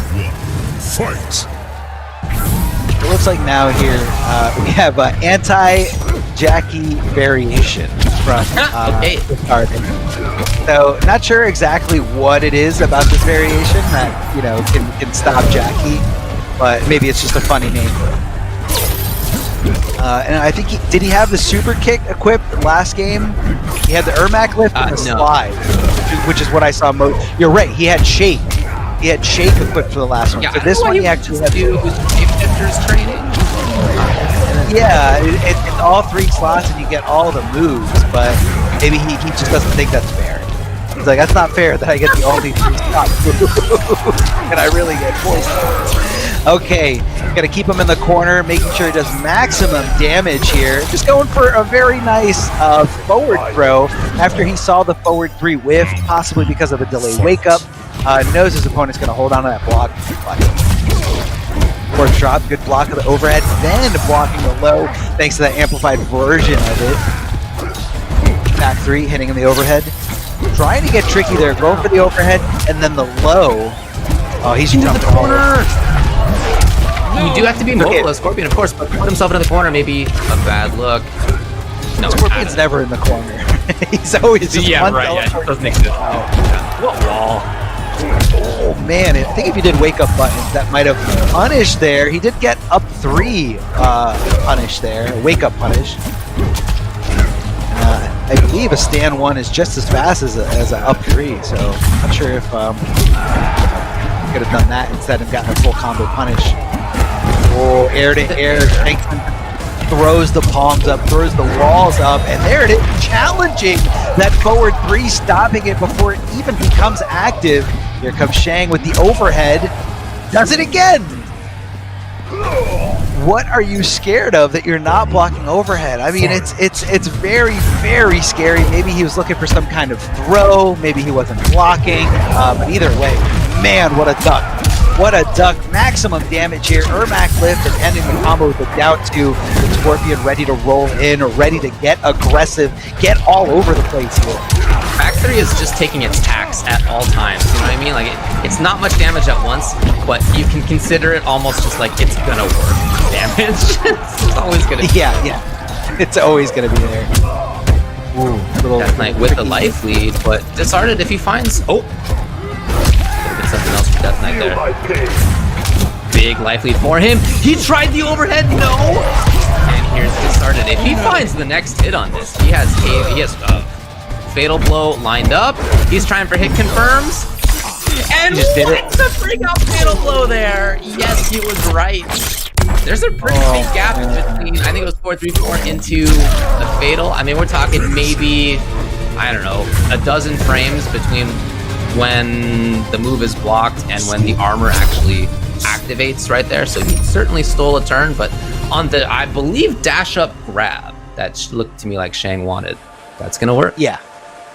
Oh man, what a call out, because that is very, very unsafe. The pushback, I believe, should have been like a little minimized there, thanks to the corner, but still, like, it is a very easy thing to punish. It's something that a lot of people deal with whenever they're playing any Scorpion. That Fatal Blow will come out, whether that's, you know, accompanied by unconfirmed buttons or they just felt like doing it. You gotta be on top of that, and he just wasn't ready. He just was not ready for that Fatal Blow. Man, he did it. He bet it all. He bet his tournament life on that play. He said, "This is gonna work, or I'm done, or this is it. This is it. Do or die." Okay, final game. Final game here. We're going to stick with the same characters. I didn't see the variation, but the loadout, the costume, makes me think that, yeah, this is the one with the super kick. Got the Ermac super kick, force back slide. Okay. Stand 4. Goes for a regular little sweep there at the end. Tricky double hitting sweep. And gonna throw in that overhead just in case my opponent is ducking, and that was a good call out here by Death Knight. I do like that we're seeing the corpse drop very often to check movement after the spear. That's been really helpful for Discarded. But you can definitely tell that he's had trouble, especially as the set has gone on, keeping Death Knight where he wants to be. It's just the problem you're gonna have against Reborn Scorp. Okay. Threatening on the back 3, and then he brings it out. Wow. Okay, so if that had been the low follow-up to the back 3, that wouldn't have been able to come out in time. But because it was specifically the overhead, where there is a really big gap, you can fit buttons in between there, let alone follow spots, let alone fatal blows. So Death Knight now, after having been down 0-2 with his first character pick, switched to Scorp, and just like that, threatening to win 3 straight. Oh yeah. This is very, very scary. A lot of pressure on Discarded right now. He had a huge, set lead, and now it is completely gone. And he's actually the one trailing behind here, still willing to go for that big gap, even though Scorpion perfectly exposed it. Yeah, it was with a fatal blow, which is definitely one of the easier options to do. But you have other options, like you mentioned there before, David. You could do stand 1, you could do down 1. A lot of time to get anything in there. Oh, checking with down 1, trying to get it. Trying for super kick, no. And his confidence from the first 2 games, it just doesn't look like it's there. And I don't just mean, how are you going to keep Scorpion still? That's not going to happen. But when it comes to things like mixing up close, I'm thinking about the mid and to low that we saw in the first couple games that we're not seeing now. I'm thinking about the mix-ups, like grabs. Okay, he did try the overhead here. Maybe trying to bring that side of the game back. Almost a great conversion there after that down 4. Oh, is he just gonna get... No, not enough. Death Knight. Oh, he only needs one more, and of course it's gonna be the back three to seal it. Of course, the tax man cometh, that tax of back three has been there for every Scorpion, and the launch trailer fatality sealing it for Scorpion here. Death Knight, the complete reverse sweep to move on for Grease. It was also. I really like that he kept that combo unbreakable at the end. That was a really nice call. Just do a lot of damage, and Scorp can do that if he's got the bars. Yeah, just keeping him on the ground, making sure that he didn't go into a juggle state, and knowing that just a few back threes away from success, a few back threes away from taking it. The Scorpion pick, I think, was the way to go. I know we were talking a little bit about how do you counter Shang. Corpse Drop, which is a core move for Shang Tsung. I think it really kind of puts Shang in a certain category of a zoner. He's staying back, he's dropping the corpses on you. They're not quite projectiles, like they don't have projectile properties, but the fact that they're like more of a full screen to mid screen option. I mean, you can do them close as well if you're getting aggressive, but he wanted to have an answer for stopping that. And teleport was a really, really good way to kind of shut it off. Not really using teleport to shut it off, but the threat or the existence of teleport, I think, made Shang Tsung not really utilize that move as much. And I think that's what was getting the better of him as Joker. Although Joker has really, really good movement, he doesn't have any kind of teleport. He doesn't have any real way to make Shang scared. So the whole time Joker is playing Shang's game, while just picking Scorpion, Shang is like, okay, I can't do that anymore. I gotta go for something everybody else. Plays Scorpion's game. I don't know that Scorpion is like a top or high tier, but when you're playing against Scorpion, you're playing Scorpion's game. It's just the nature of like Mortal Kombat since the very first one. It's like always been that way. Yeah. And is still like that. So we are done with the first round of this top 8. I want to remind everybody that you can go to check out the merch store that we have set up for this. That's at Amazon.com/Mortal Kombat. Rep your realm. Visit the Pro Competition merch store. You can check out apparel featuring your region's league. This is a very regional take for the Pro Competition, of course, and your favorite MK11 characters as well. So check out Melina, for example, Sub, Scorpion, and again, Intercontinental Combat is what we are doing this weekend. That is Oceania, Europe East, Europe West, Middle East. Very broad, right? But rep the realm if you can. NA has its own. Liga Latina has its own. Check all of those out at Amazon.com/Mortal Kombat. And just want to briefly remind you of the bracket that we have going on. We've, again, seen the first round. Now we know the winners finals will be H-Dope GR versus XRO Val.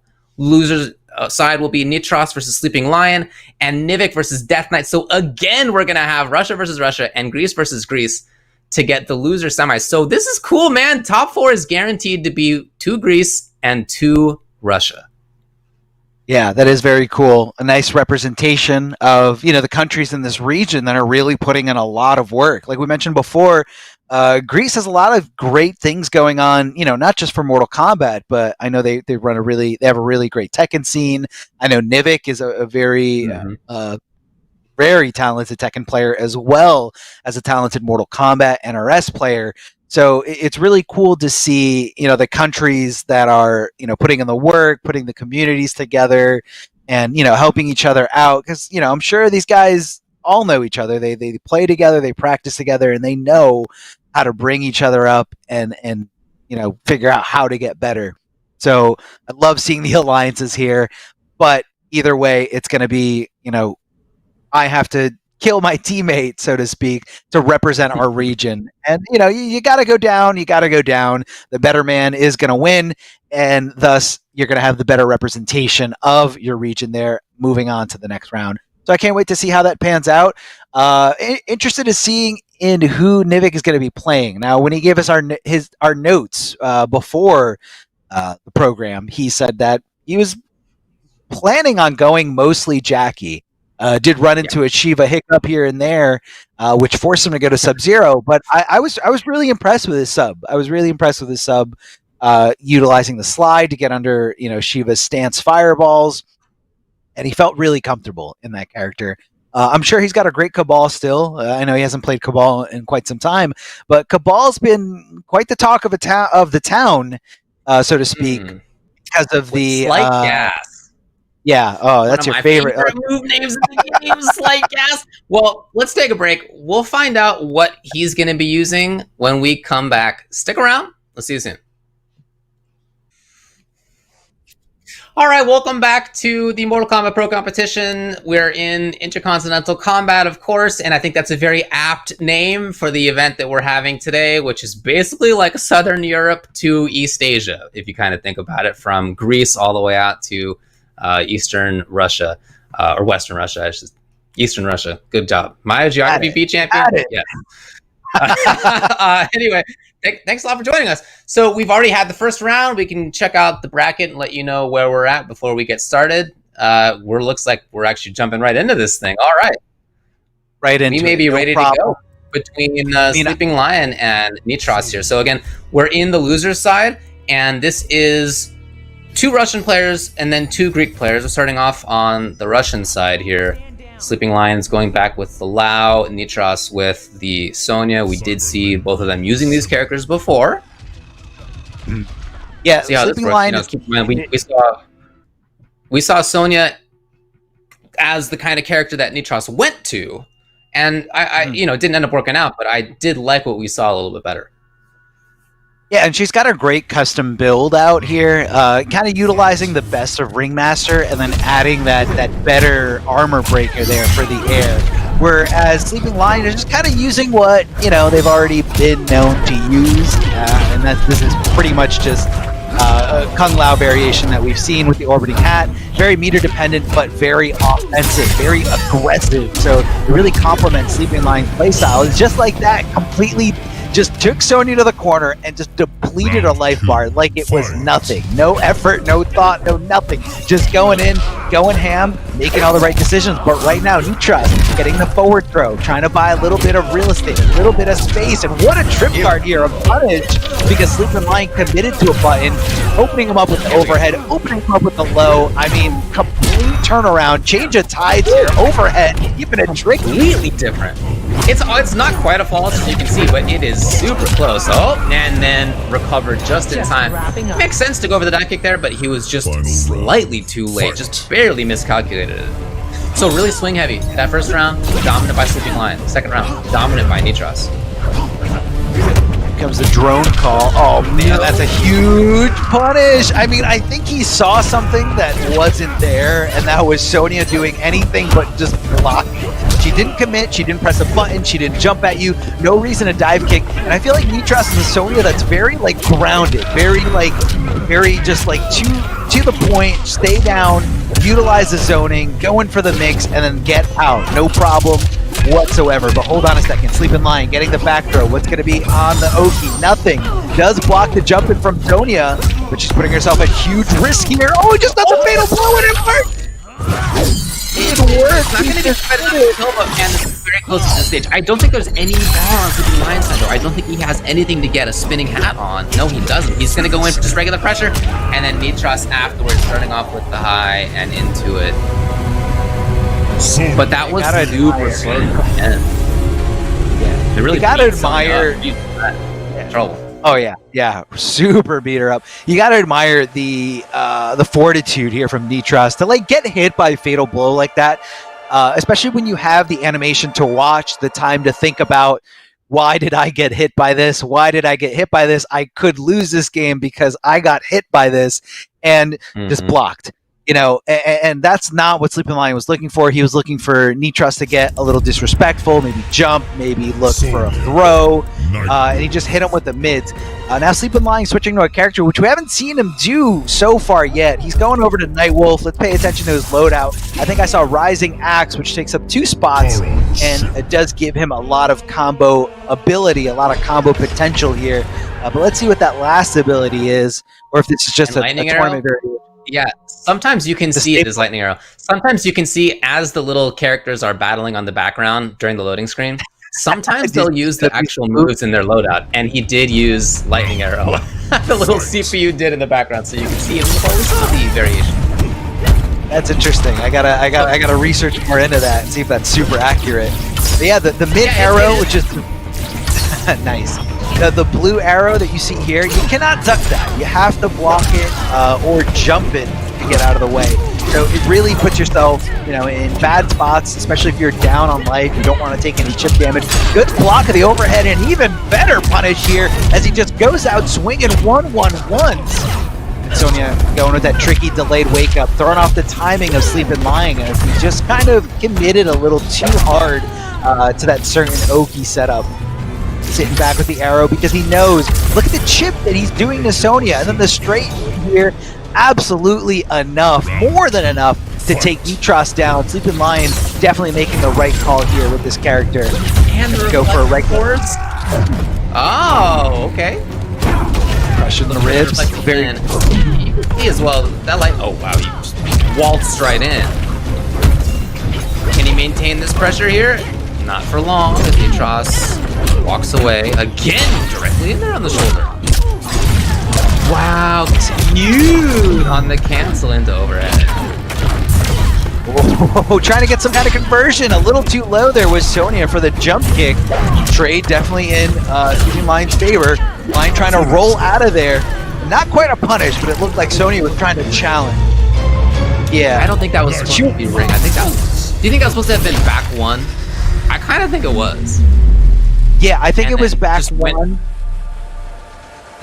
Because the opponent rolled over to the other side, if you go directly from, you know, holding the stick on one side, forward can turn into, or back can turn into forward, you know. I don't know. In any case, that Nightwolf looked strong. Yeah, that's definitely, I think, what happened here, especially if somebody doesn't play with, like, short input window. That can easily happen to anybody. Switching sides, you know, on your controller, you hit, you know, left, but the game read it as back forward. Even though you're hitting the same direction twice, you were on different sides each time you hit that direction. So, you know, it just kind of messes with the whole input system. But there are ways to kind of fix that. It just makes combos a little bit tougher, changing that window input timing from, you know, the default long to medium or even short, which is extremely tough to get used to. But once you get used to it, it does help eliminate input errors like that. Round one. I'm on medium, gang. Yeah, I'm on medium too. Happy little middle. You know, long you get a lot of By the way, this Nightwolf alt is so cool. This is, in my view, one of the coolest looking characters in the game. I love the color. I love how he looks. Super cool. And you can see that lightning arrow, even when trading with 2 rings, did only slightly less damage than both of those combined without even having to spend bar on it. It is really effective. On hit, it turns into pressure because the knockdown is so long. So it has a lot of uses, not just in zoning, but turning zoning into offense as well. And there's one way to do it too, with the quick dash and speed of Nightwolf and the grab. Going back. What a call! That was cool. That was cool. Right there. Round 2. That was definitely cool. I mean, you know, Nitros said, all right, here it is, the green light. I can jump in on this, you know, very slow arrow, but here comes the cancel, and I'm getting anti-air with stand 1. A very, very consistent anti-air from Nightwolf. I mean, this character with custom variation definitely can utilize the best of those variations, as we're seeing here. The mid arrow from Shaman, and you know, the combo potential from variation 1. Can't remember what the name was. Drone drop from Sonya that doesn't technically count as a projectile, but you know, either way, it doesn't matter. Nightwolf looking incredible here. I had the idea, and then no actual punish. Unfortunately, here's the low, but no more bar to keep it up. Nitros is in big trouble. Can't take any chip. Yeah, I mean, what are you gonna do at that stage? You know, you just couldn't afford to take any chip at all. So we've seen that Nitros has a couple of characters. Maybe would think about switching. This has been really strong. It's just been very effective space control and mix-ups and anti-airs, you know? And it's so cool. I mentioned this earlier when we were watching Shiva from H-Dope, but I love when I see a player who is zoning, who then has the preemptive anti-airs. And that's exactly what we saw out of Nightwolf here, because when he did the lightning arrow cancel into stand jab anti-air, the stand jab itself is something you can react with. but you need to have canceled the lightning arrow preemptively, right? To have set up the jump essentially. And that to me is always really, really cool to watch. So Nitros does make the switch. It's going to be to Aaron Black. Again, he mentioned that he plays Fujin, Sonya, and Aaron, so we're now seeing each of the three that he told us he might come into this with. What do we got? Scudshot, certainly. Yeah, Scudshot is probably a staple just because it only takes one spot, and you know, it kind of nullifies all kinds of zoning and lets Aaron Black make a lot of his strings a little bit more safe, or at least the presence of it a little bit more safe. We have Locked and Loaded, which is is that the rifle smack? No, Yeah, I think that's the rifle thing. Sorry, is it the rifle? Okay, we're gonna see it in just a little bit. Yeah. It's I want descriptions. There should be like an option where you just change all move names to description. Rifle thing, yeah, the rifle. What if you could put in your own descriptions? Anyway. Wow, Point Blank Arrow was super unsafe, but he let it rip, and it did work. I love this movement that we're seeing out of Nightwolf. It's a big strength of his. The overheads have been working as well. This is not a character you're looking for to open up blows on, and yet those have been working a lot. Okay. Huge risk. It did pay off a little bit, but unfortunately found himself in a bad spot. Nightwolf just kind of jumps in. It's very tough jump in to contest with. Not the toughest one, but definitely not a cakewalk in order to anti-air it here. Ooh, tries to go for the rifle, but Acid Pour. Love this move. This is a move that you can kind of like cancel pokes into, and people are hesitant to like take their turn. So I'd love to see some of that. Good neutral jump kick to punish that. Unfortunately, didn't go into any kind of OS, maybe with a slide or a button. Either way, gets the amplified slide, drops some acid on his opponent, and right now, Sleeping Lion, not a favorable trade when you had such tiny amount of health there. It goes down to the final round in game number 4 here. Let's see if Nitros can do it. Yes, anti-airs and one. Beautiful stuff. You love to see it work out here. Locked and Loaded, all these extra rifle moves. I'm remembering now. Forward doesn't get blocked. Maybe next time it's going to be a nice slide. And speaking of some overheads here, a little bit of mix, but he drops the combo, drops the conversion, tries to get tricky with those cancels, but Aaron Black ready to hit the sweep, ready to hit that slide, and he is going ham right now. Beautiful by Nitros, who's got a huge life lead. Scud shot, amplify, and the overhead has really come to Sleeping Lion's rescue again! A lot of jumping, a lot of squirming here. The grab, and it might be enough. It is on the brutality even. So this Aaron Black, it wasn't exactly what I thought it was going to be. I thought this Aaron Black was going to be about waiting far away, Scud shot versus lightning arrow. I don't know that we saw that actually happen. Did we see a Scud shot versus a lightning arrow? I don't remember it happening now. If it did, it wasn't something that came up much. So that's what I expected, but instead it was more about pressure. It was more about acid pour, just being something that you can put out there pretty safely. It was about taking some risks on defense, right? Expecting there to be a lightning arrow cancel and then getting a sweep a couple times, for example, on defense. So it was more about that side. Yeah, I want to say it was also, he was relying a lot on some of those tricky slides. Again, normal strings that go into overheads. He instead canceled into very, very unsafe slides. But those slides, you know, it makes it tricky. It makes your opponent think like, all right, this guy is crazy enough to do it. Then you go for the regular overheads, which are, you know, typically safe, or you can cancel into the acid pour, which is super safe now. I think that was something they buffed a while ago. Not super recent, but something that they definitely made way better than it used to be. So we're going back now to Kung Lao for Sleeping Lion. It's the same variation that we've seen each time. There's the Scud. Just jumping in with jump kick at a pretty high spot. Nitros would love to keep his opponent just stuck there, not for long. As soon as the bar came back, that came back. I like the decision there for Nitros to not break away, which is definitely what Sleeping Lion was looking for.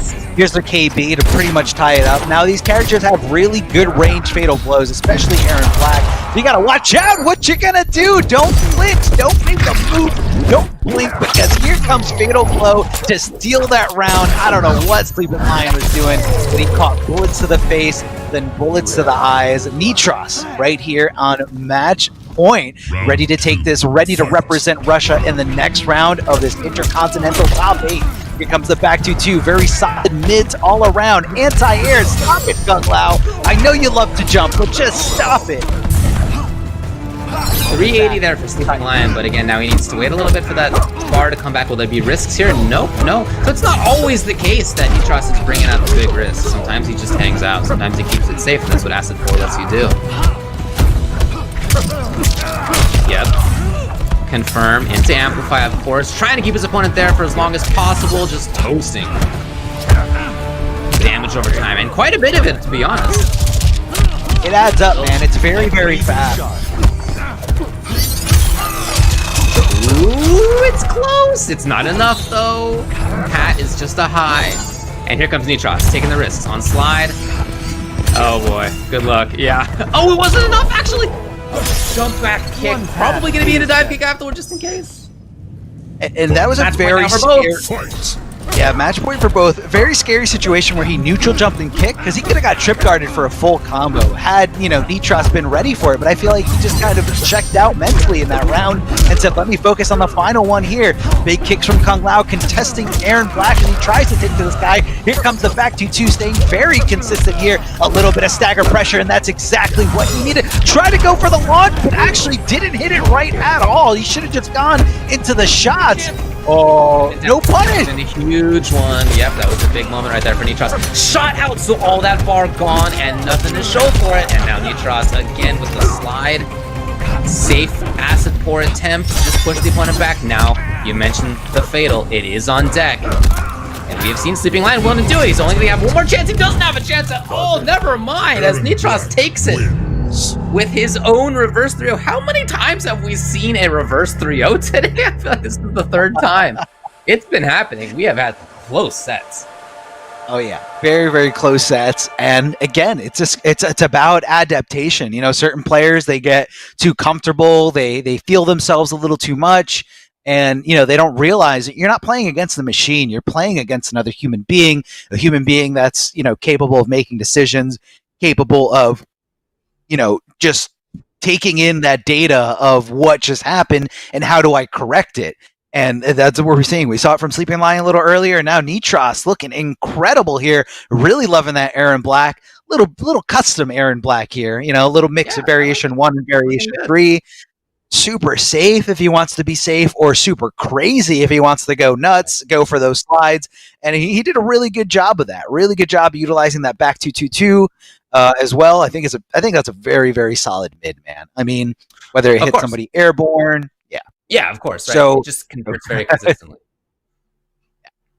Definitely works. So that was that actually not a reverse 3-0? Was that Nitros winning the first game, and then it might have actually been that way, but you know, hard to know. Either way, he made the comeback. It's lost to the sands of time. Nobody remembers. Nobody remembers out there, me included. He made.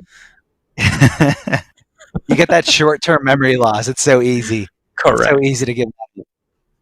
So, yeah, man, we just want to give a huge shout-out again to PlayStation 4, the Tournament Open Series. The Mortal Kombat 11 Pro competition is presented by PlayStation 4 Tournaments. So check out the PlayStation 4 Tournament Open Series. It's very, very easy, guys. You can utilize the app inside the PlayStation 4 in itself, or you guys can head on over to compete.playstation.com and sign in with your PSN ID and see all the different tournaments that they have going on all the time. Whether that's today, next week, whenever is good for you, sign up for those tournaments and, you know, just show a little bit of love for PlayStation 4 because they made all of this possible. The content that you're getting, the spotlight that all these different regions are getting, all possible thanks to PS4 tournaments. So big, big shout out to them. Make sure you get on there and sign up to compete for very unique rewards and just to have fun in a competitive setting. You know, right now from the safety of your home, you don't want to go out there and do some crazy things. Stay at home, be nice and comfortable, and compete. Do what you love doing, and that is gaming. All right, well, we had the Russian half of the lower part of the bracket. Now we're going to have the Greek part. Just to remind everybody, we have Nivik versus Death Knight coming up next. There you go. Nivik is a name that many of us will know if we've been watching Mortal Kombat for a long time. This is a long-time top player.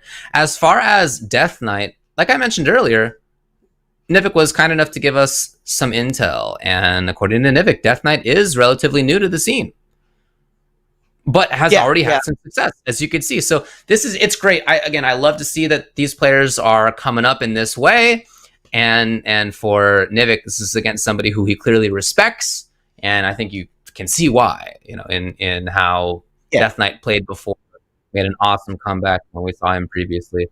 We've seen for each of these players a couple of different characters. We saw Jackie and Sub for Nivik. And for Death Knight, we saw Joker and Scorpion so far. He also tells us, though, that he plays Rain. So we'll see. Yeah. And, that Scorpion pick kind of came out of nowhere. Especially when you commit 2 games, like to a certain set with Joker or your first character in the beginning, it's really tough to tell yourself, like, okay, I can switch to a character that can not only win this specific matchup, but any other possible matchup that player is going to, and win 3 times in a row.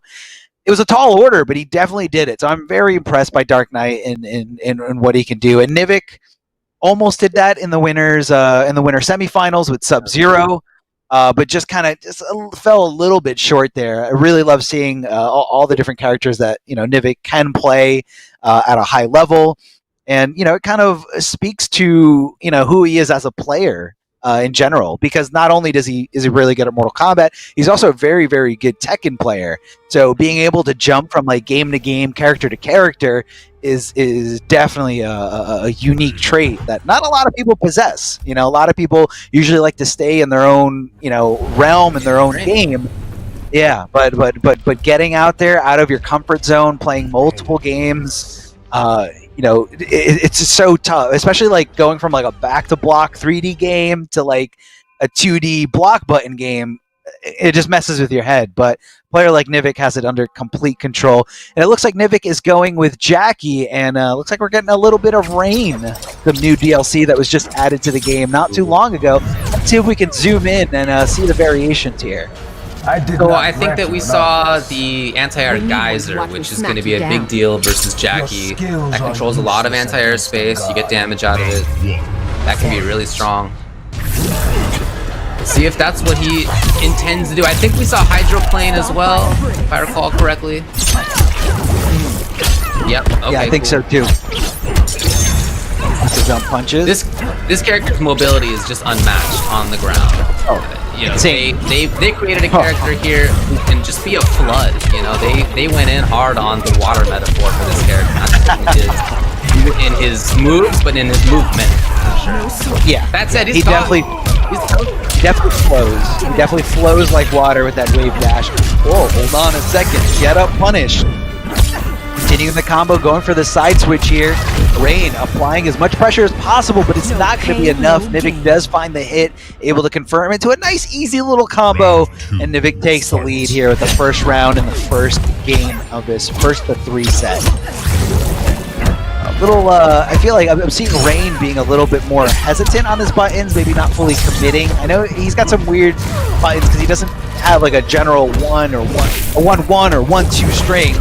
So you got to start with like 1-3. Very, very unorthodox. So sometimes it's a little weird jumping into it. That's what I'm talking about. Yep. Just take her right out of the sky, but Nivik on defense was right. And unfortunately, the really did break even after that too. It's a bummer to lose those defensive bars there for Death Knight. Yeah, perfect call out here from Nivik, knowing exactly that the throw was coming. And that was really the determinant factor in this match. Just that one moment, that one, I don't want to say moment of weakness, but moment of predictability, where Nivik was like, all right, I know you're super plus after this. A lot of people like to go for throw. I'm not taking a huge risk by letting go of block, like just for this one little moment where the throw usually comes in, but before the mid, which is a little bit slower, comes in.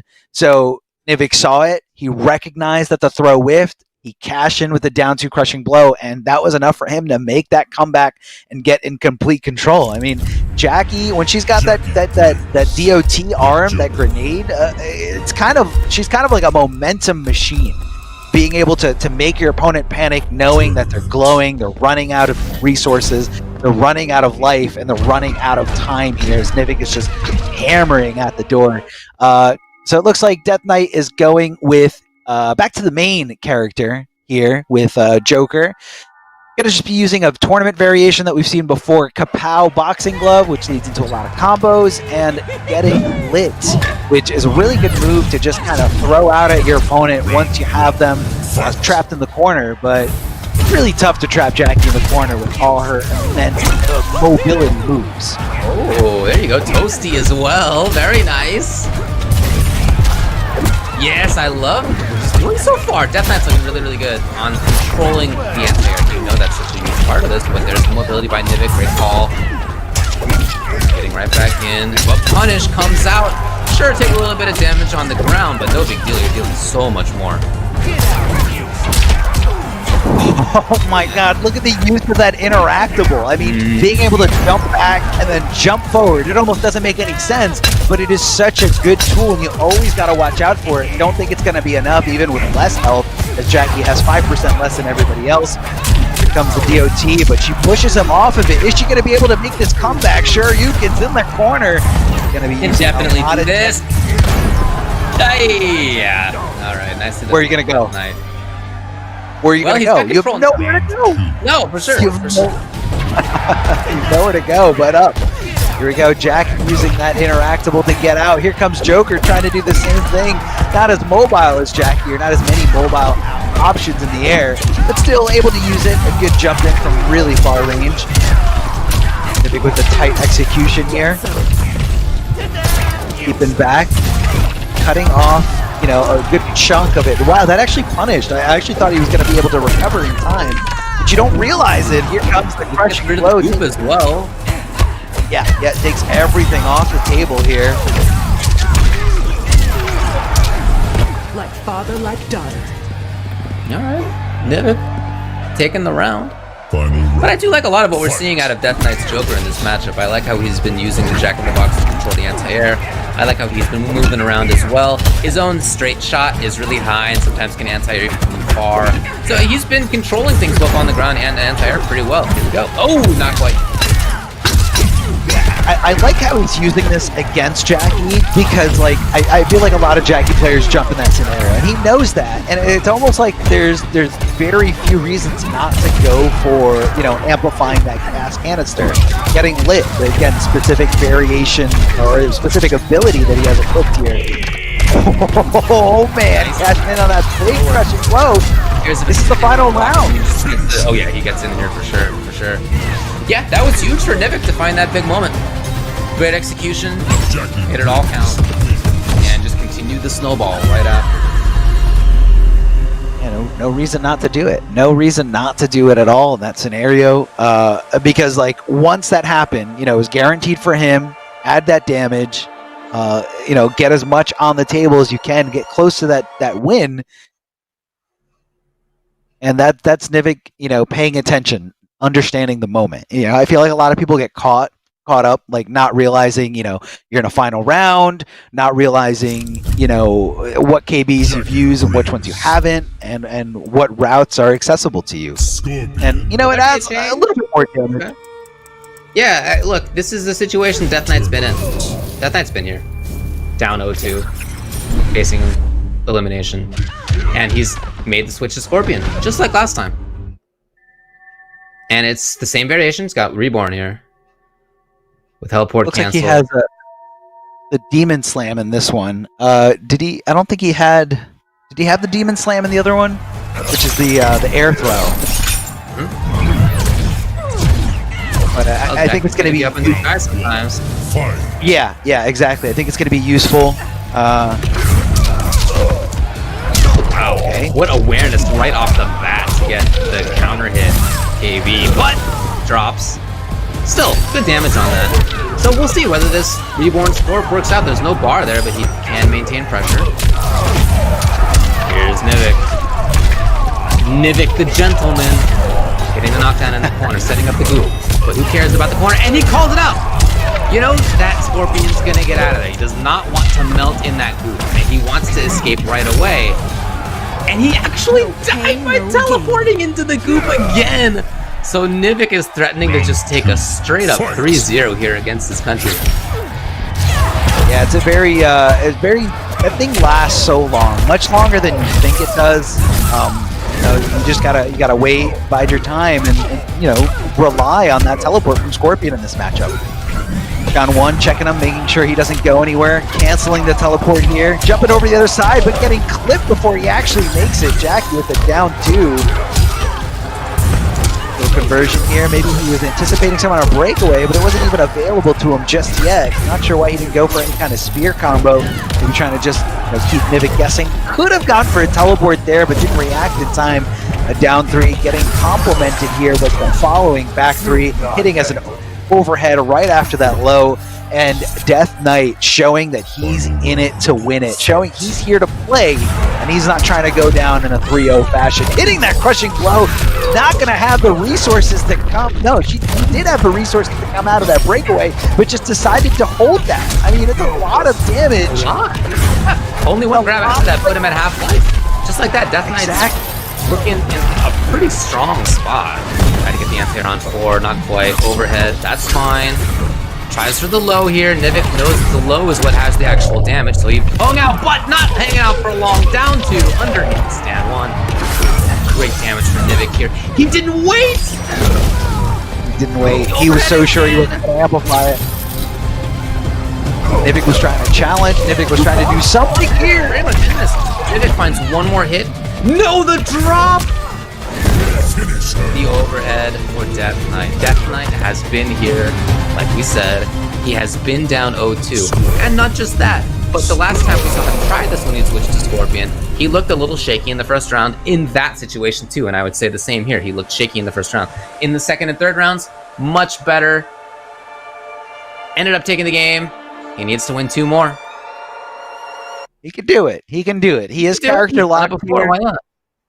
Yeah, he's character locked here, and this is what's so scary. When you're in the scenario, you know you got to reverse 3-0, but your opponent does have the ability to move to a different, strategy, a different character, or even different abilities. So let's see what Nivik can bring to the table here. Whether he's going to stick with Jackie, he did say he's going mostly Jackie for this tournament, or at least plan to go mostly Jackie. Highlighting Spawn, this is a character that also has a lot of crazy and unique abilities that are equipable, including the one that gives him access. No, let me see it. Let me see. I'm so excited. What's he got?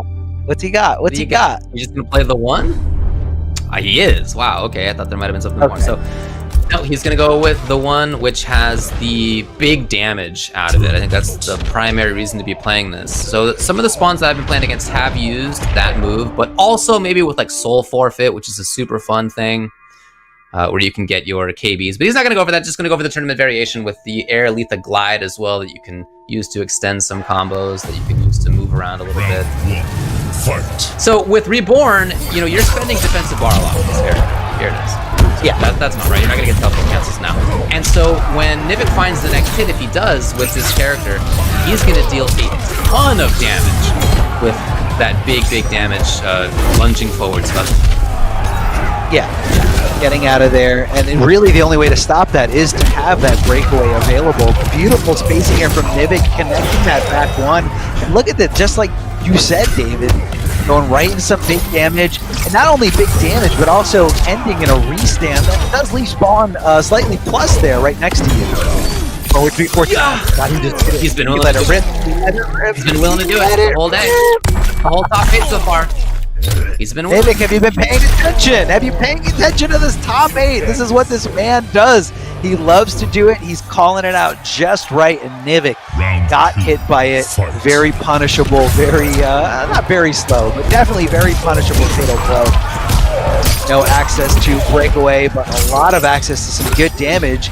Is he going to put himself in the corner to get access to throw KB? No, going to keep corner positioning here. Look at the beautiful combos here. Jump back, jump forward, all in the same arc here. Plus, yeah, his 1-1's plus. One is very plus. Yeah, the I stand love three. this, dude.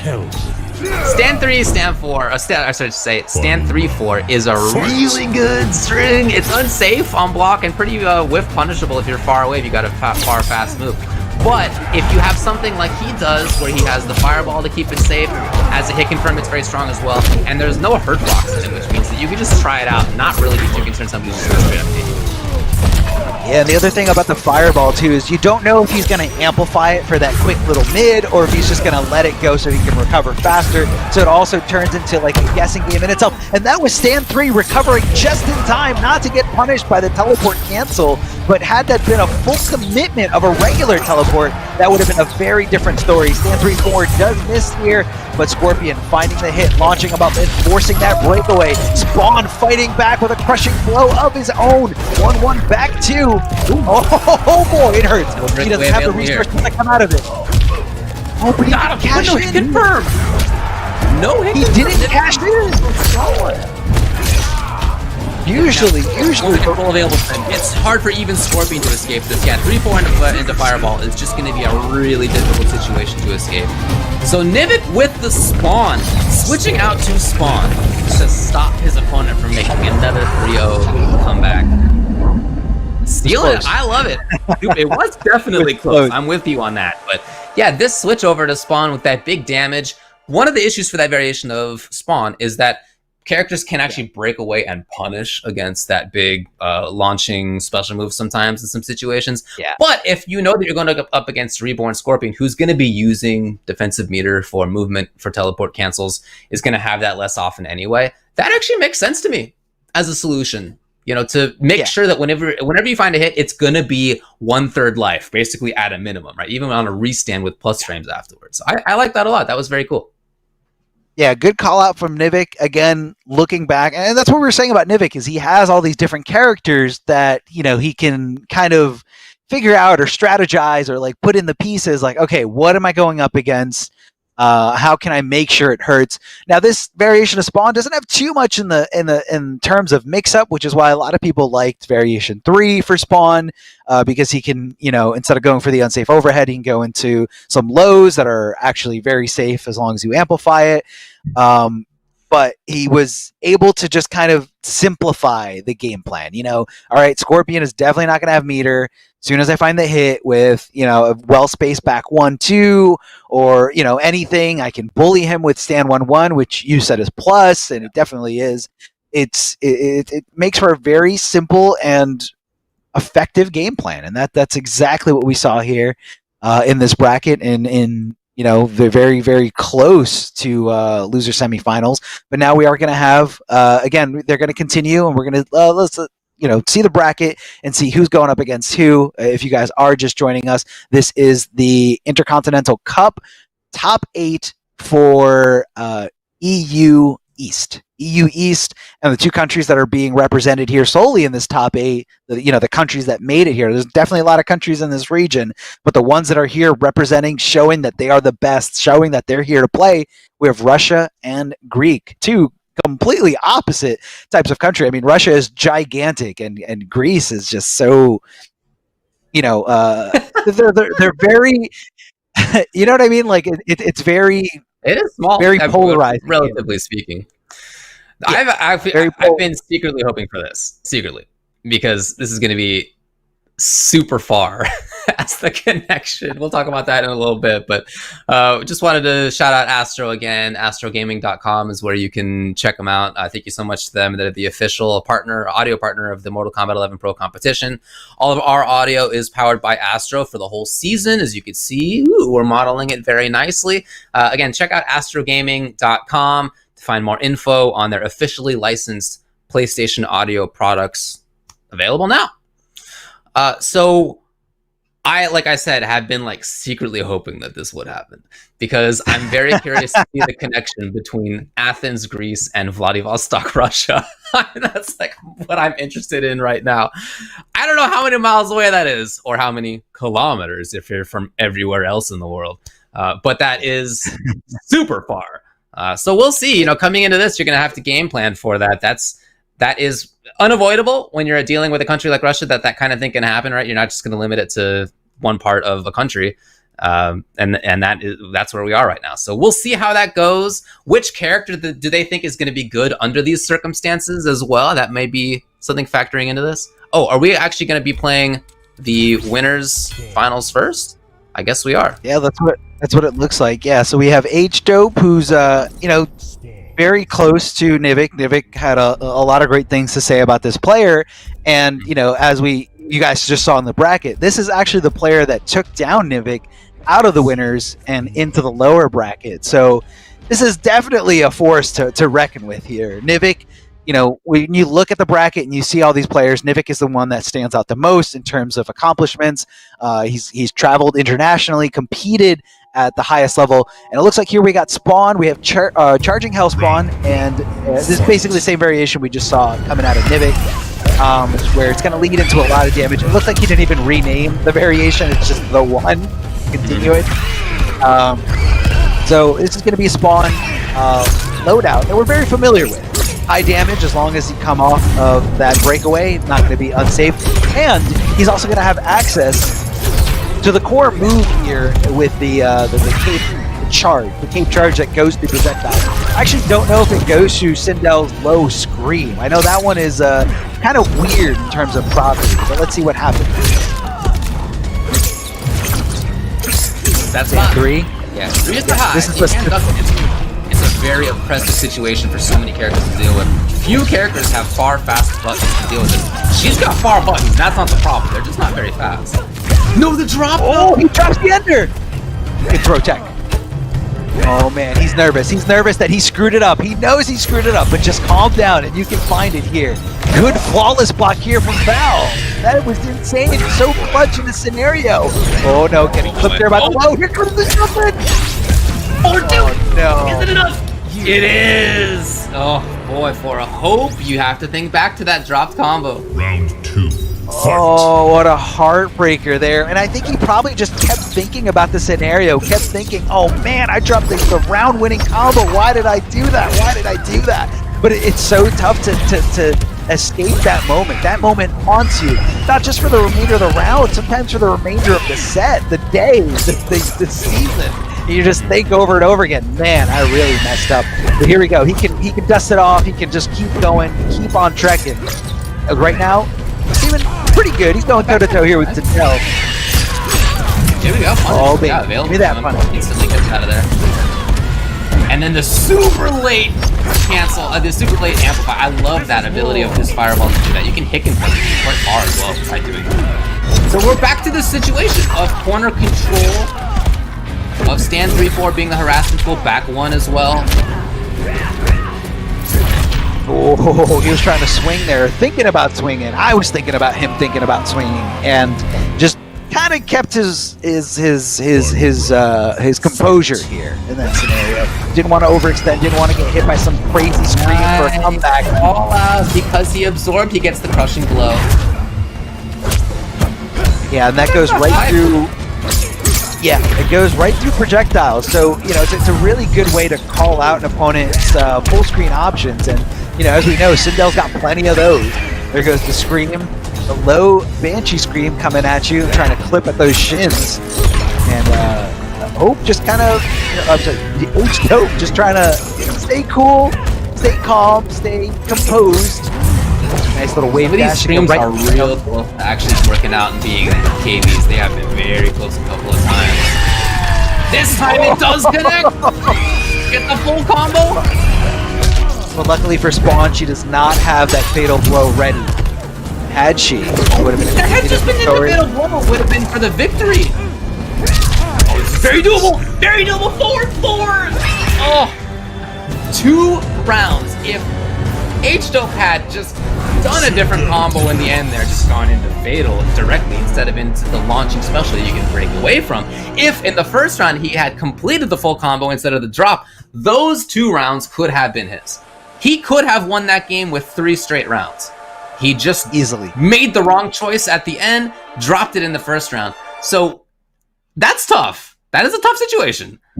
But on the other side, you can take the lesson, well, I did what I needed to do, with the exception of actually making the combos count. But in terms of decisions like what buttons am I pressing, where am I standing, you know, what am I expecting the opponent to do.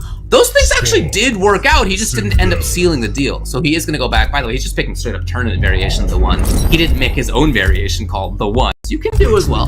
He's just picking the old tournament ones here, tried and true. That's it. They're available. They're there. They're in the game, especially in the competitive mode. Yeah, I mean, he had it. He had it in so many ways. He had that first game and just kind of dropped the ball a few places here and there. So he can definitely, you know, pick up the pieces and say, all right, I know where I messed up. I can move on from this. But you definitely can't deny the fact that Val is just playing very, very clutch. He shimmied him twice there at the end of that first game, and that's what solidified it for him. That cartwheel roll, very tough to deal with. Very tough to deal with, especially because you don't know if she's going to commit to the whole string, put herself back into a safe spot, and no way you're going to do anything unless you have an extremely fast move, and even if you do, it's still not good enough. The 4-4 is, yeah, I think it's -7, you know? It's not like you're plus frames, it's just that you're so sure that she's gonna do something else afterward. Oh no! The classic error of pressing down plus block during the juggle, yeah, not realizing it. Oh, Feels yeah, good. you go to block. Yeah, it feels super bad. You go to block that low, and you do it a little too late, and you're like, oh, that was a breakaway that I definitely didn't want. Now I have to wait all this time to get this bar back. This is not a good spot for H-Dope right here. But he's got to stay calm. He's almost got his bar back. Almost going to come back from, you know, that input error. Huge error there. Let's see where he can find the back 1 range, or hopefully the stand 3 range from spawn. Ooh, Banshee Scream getting right under it, right through. Projectiles immune completely here in the animation of that cape swoop, that charge there. Confirm, good combo. Now Spawn slowly moving forward here.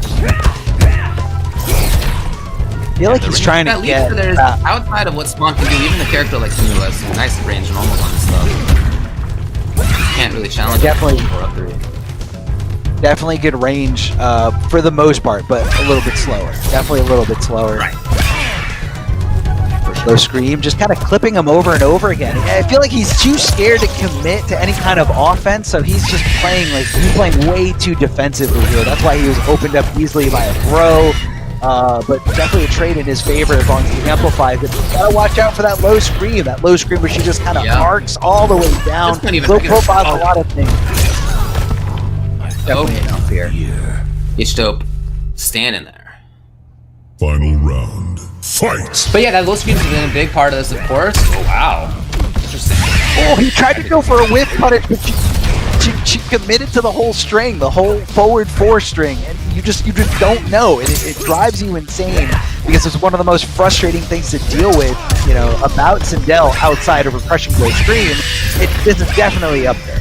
Definitely up there where you just don't know. Do I swing? Is she gonna whiff? Is she not gonna whiff? Oh, big crushing blow right to the face, gonna lead into a big combo here. Gonna try to keep it up. Just built that far.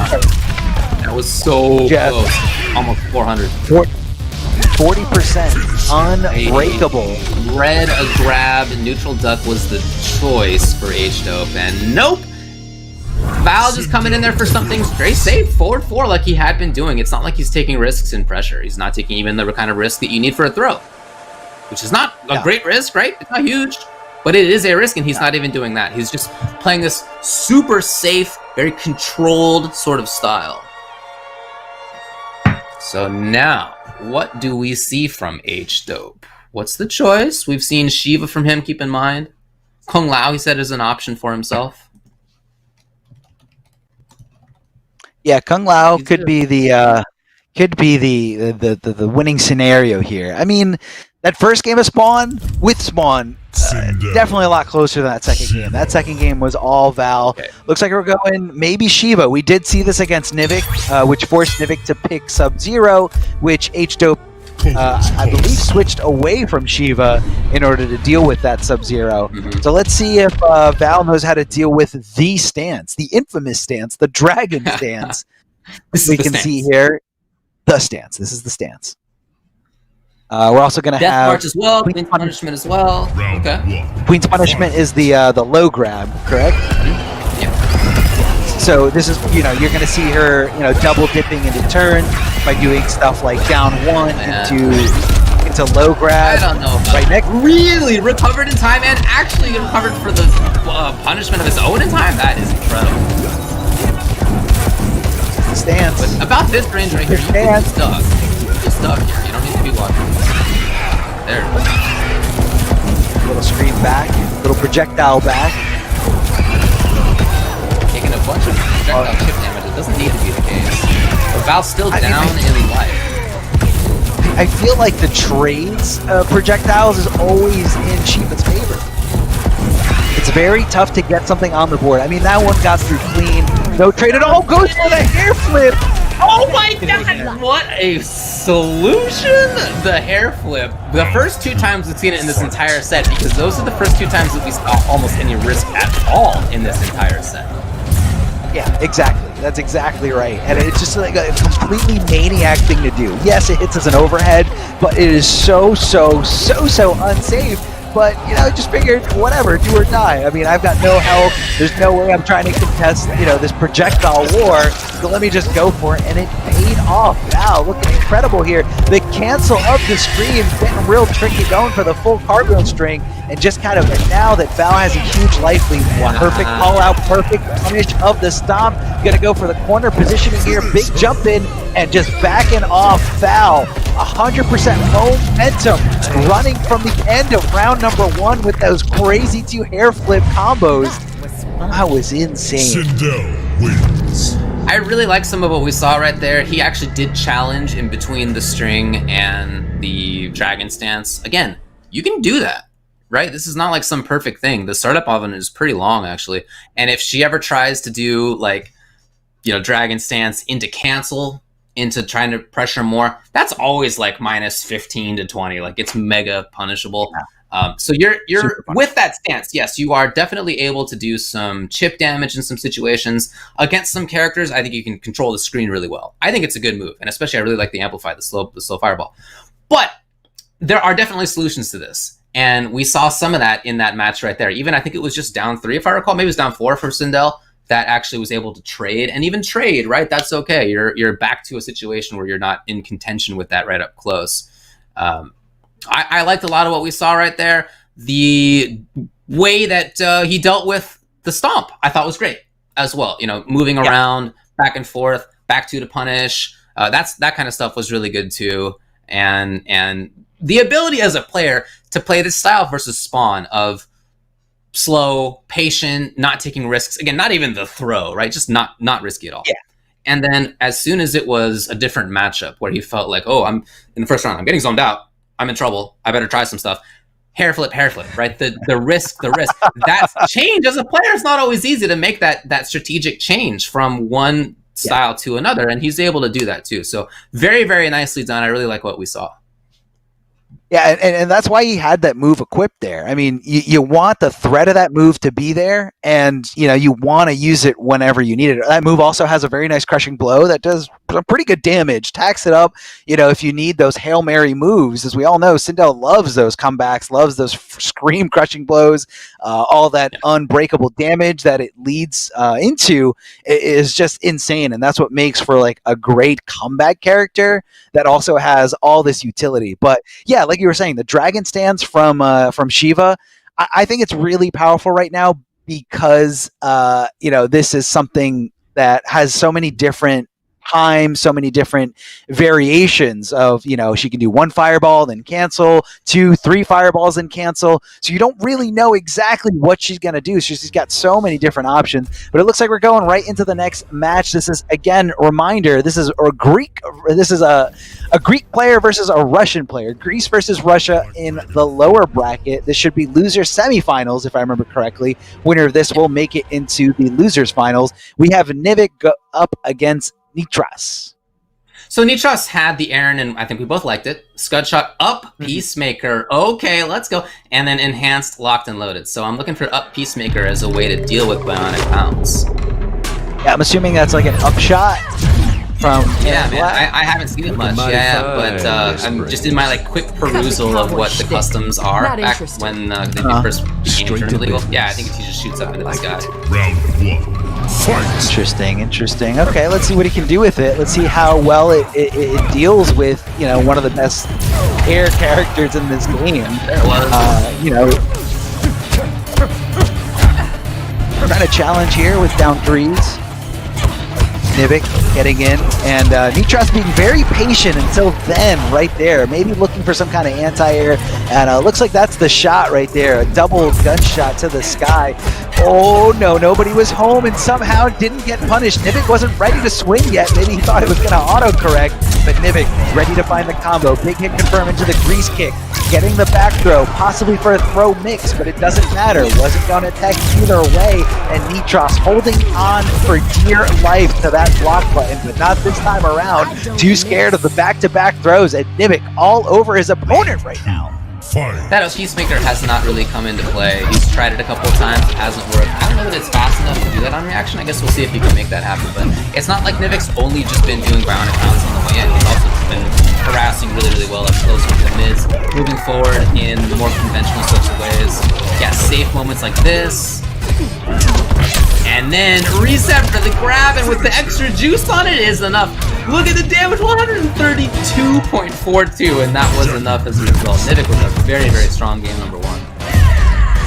That was such a fast game number one. Indeed, I mean, like Nivik just made the right calls, knew when to throw, knew when to hit with mids, and you know, I feel like Nitros got a little too antsy there, maybe a little too willing to risk things to go for anti-airs. I know Jackie's a very tough character. To anti-air even with those options, you know, she's got the ability to counterplay against those options. There's no, you know, one-size-fits-all solution. I mean, that's kind of the theme of this, of fighting games in general. I mean, you don't always have something that just stops everything possible coming at you. Yeah. There are ways to play against them. Let's see if Nitros changes up the abilities at all. Like you mentioned, really didn't see that upward shot doing anything at all, but he's sticking with it. Enhanced, locked, and loaded, so he's going to get some more options out of the rifle. I guess it's technically like a rifle stance, a rifle option. Yeah. He's going to have the scud shot and the anti-air up guns. Let's see if we can stop Jackie from jumping in. Well, honestly, Nivik's not going crazy. He's not jumping around like a maniac. He's just kind of sticking to his guns. Never mind. As soon as I say he's not jumping around like a maniac, here comes down two to anti-air Jackie. With the wake-up button, Nivik finding success here, trying to hit that forward two, but the breakaway stops the combo in its tracks. Nitros getting hit there. Nivik understanding, getting under things and punishing during those recovery frames. Yeah, I mean, he tried for the string and just didn't believe that he should do the rest of it, and Nivik was able to escape as a result. That was only the opportunity we've seen so far. Looking for the bionic bounce, didn't come. Here we go, at least I feel like full screen. Yeah, I feel like he went into the goop just to get access to the Fatal Blow, because Aaron Black has an incredible Fatal Blow, hits full screen, hits really fast, and it's one of the tougher ones to punish if you're not right next to him. Forward throw, is it going to be enough to seal the deal? No! Even with her less health, still not able to do it, tries to throw down the acid in a bad spot here, but he challenges him with a down one, so ready to just say, I am poking here, get away from me, I want to win this. What a scramble at the end. That was back and forth. And then not punished on the grab. Here we go. And he maintained corner. That's what he would love to do. He's backing off a little bit. I thought we were going to see the up Peacemaker. We did not. Underneath. I thought I was low going to profile. see it too. Get out of there. It must just be like a really tough thing to hit as an anti-air, and Jackie should have a way around it. I mean, she can cancel and just kind of stop her tracks, stop her air trajectory right where she is. Gonna punish She can that. get different distances anyway, right? She doesn't even need to be there. Yeah, exactly. So here's Nitros in the corner. Nivik trying to get away, and he successfully does in the middle of the string. Oh my god, but the risk comes out from Nitros. I appreciate Nivik going for the string right there. If that had worked, it would have gotten rid of the acid underneath him, and he would have gotten the side switch and a big damage combo. I think it makes sense as a choice. It just wasn't, there was nothing to counter it. You know, Nitros was not taking something out at that moment right there. No, he was playing it very patiently, very calm, and yeah, when the crushing blows do trigger, They do take everything off the board, so to speak, you know, whether you're talking about DOT acid or some kind of special effect that's, you know, on your opponent or on yourself, it does go away once those, you know, crushing blow and fatal blow animations go into, you know, process. It kind of just nullifies and eliminates everything that's active out there. So let's see what Nivik's going for. We saw him play a little bit of Sub-Zero. We saw him play a little bit of Spawn. Let's see how he can deal with this Aaron Black here. Looks like he's going regular Jackie Briggs here. I think I saw the leap and the downward shot, which should just be upgraded Jackie, the regular variation that we're all super familiar with. The variation that oh no, he's going grenade launcher. I guess I missaw. The icons are so small on there, you don't see it until it actually loads out. But you know, Jackie is the character that, you know, helped Nivik qualify into Final Combat, and you know, let Nivik, you know, show off his skills there as he was the Intercontinental Champion during the first year of Mortal Kombat 11. That's got cancel for the first time. In pressure right here, trying to add some extra layers to it. Let Jackie directly in. Nice throw, nice fall out of the block. Got some goop on the ground. Aaron Black getting a little tricky here, not ending the string with as he normally does there at the end with that overhead, but instead going into the rifle to try to catch Nivik sleeping or slipping in that scenario. It looks like there's too much goop on the ground for it to, you know, collect there. Oh, there's just mids after mids. No, and you know, I think he was looking for throws. This game has really, really great netcode, but we're definitely on like the bounds of what is possible for any technology. So the connection's probably not super great. I don't know. What I'm trying to say is I don't know about using something like a Peacemaker, which seems like it really is just reactive, you know, as far as how to shut down the bionic mount. I don't know that it's practical to expect that you're going to be able to do this. We'll see. How are you going to get?